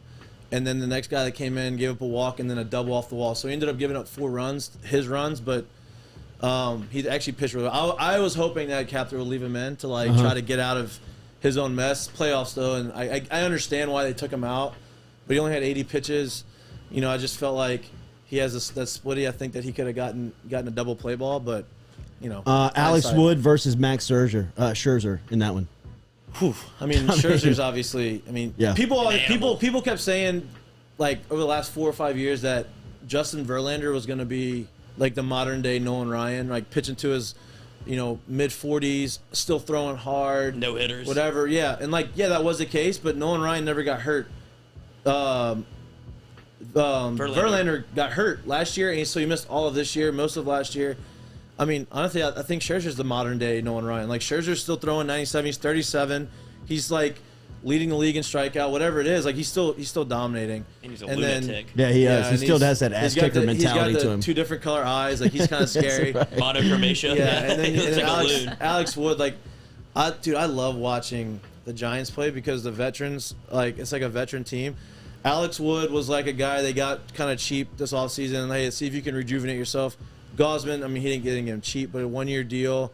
They had a bunch of guys that, hey, let's see what you can do, and they all are shoving, and it's fun. It feels like a beer league softball team. Yeah, it's fun. The San Francisco and Los Angeles series, when you're talking about those records and how good they are, it does feel like almost a de facto World Series, right? I mean, are they the favorites? I think whoever wins that series is going to make the World Series. I was saying that they were going to play the Rays. I don't know if the Rays get out of Boston, and now I don't know who comes out the AL. But the NL, I think the winner of that series, especially because Milwaukee's setup guy, so their 8th inning guy, broke his hand in the celebration after they clinched. Got shit-faced and Dude, broke He his punched hand. the wall. He punched the wall. I don't know why he was. I don't know the exact story, but like they're celebrating, had some drinks in the clubhouse. I don't know why he got mad, but he punched the wall, broke his throwing hand. No. This guy was nasty. No. Nasty. So he's out for the postseason. So like that, and then the postseason, like bullpen is the key. That's right? the key to it. And that's What's that is super depressing. Imagine being the general manager just getting that phone call you at 2 a.m. You're like, I didn't even get 24 hours. I mean, yeah, I didn't even get 12 you hours. gotta This is in be the celebration you shitting did me, it. man. It's supposed to be a good thing. Yeah. Can't do this in April? Yeah. Or punch your left hand or something. Yeah. For Kick God's something. sakes. Yeah. What do you guys in the pros think about Houston now? Have they cleared all that shit? I think they've. I mean, look, as it happened, like it sucks. It does. I mean, it's not cool. Everybody still signs. You don't want to do any foreign deals to like try to relay, but everybody still signs. They took it to another level. Yeah, and look, we as fans, I'm not saying we as players, but we as fans are naive to think they're the only team doing that. You know, obviously, if one team is doing that, there's multiple teams that are probably doing that. They just didn't get caught, and now it's a little bit harder to do.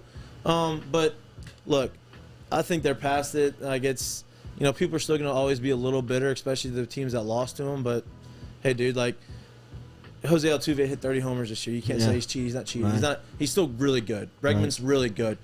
Correa's having a better year than he did. Like they're still really good.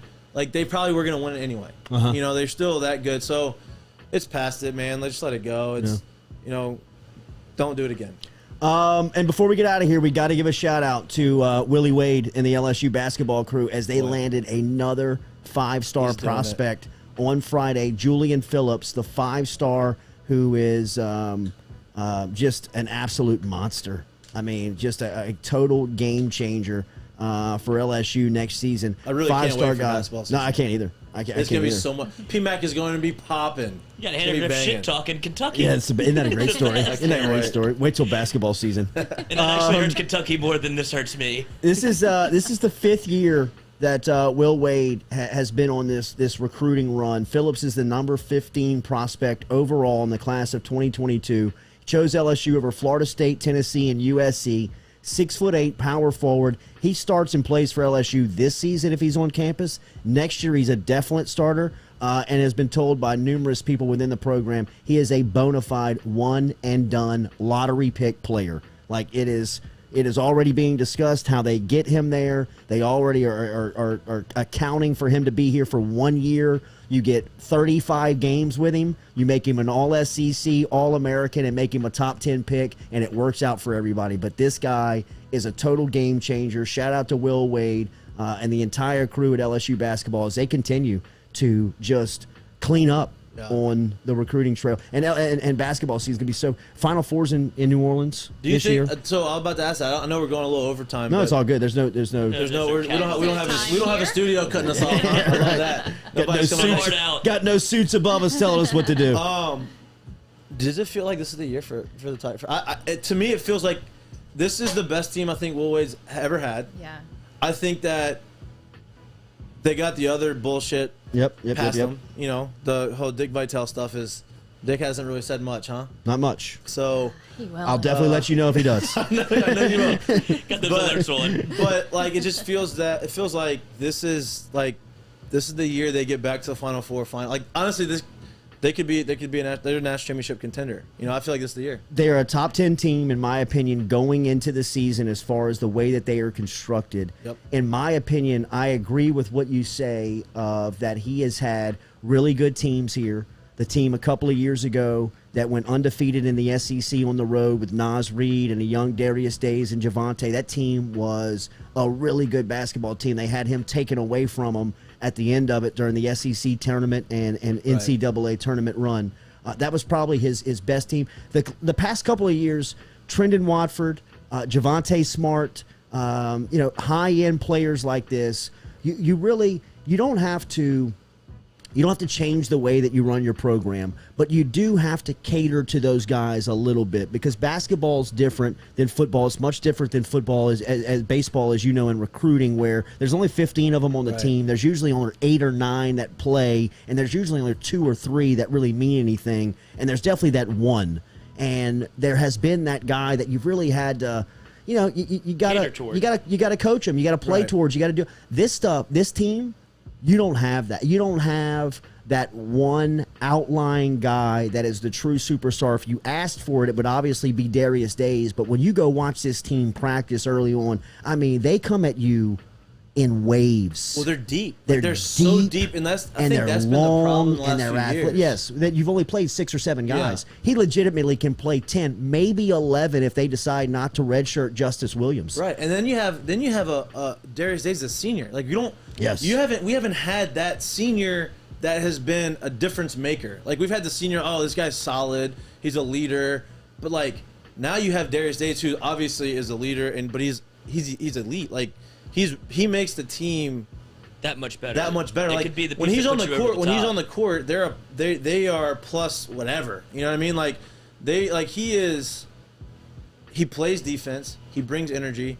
The pick and pop game with him is unbelievable. Yes. How do you like my basketball? Yeah, my basketball. See, guy's versatile. Versatile. The pick and pop game with he lets it, makes it rain. Like he's just he's one of those things that he just makes those winning plays. Like he hustles, he dives for balls, he saves balls from going out of bounds. Like rebound if you need him to. Yeah, it's just absolutely. You know, he's an undersized forward that can shoot, but he plays bigger than he is. What was the stat last year? Were they 11-1 when he scored 17 or more? There was some crazy. When he was 17, he scored a double digit. It was when he's on the court. Crazy stat that, I mean, him being available to LSU, he has become in the offseason and just watching them practice a little bit, he has become an incredible set shooter. Yep. When his feet are set, you can pretty much put the 3 on the board, which was what LSU has missed over the last couple of seasons. Somebody that could.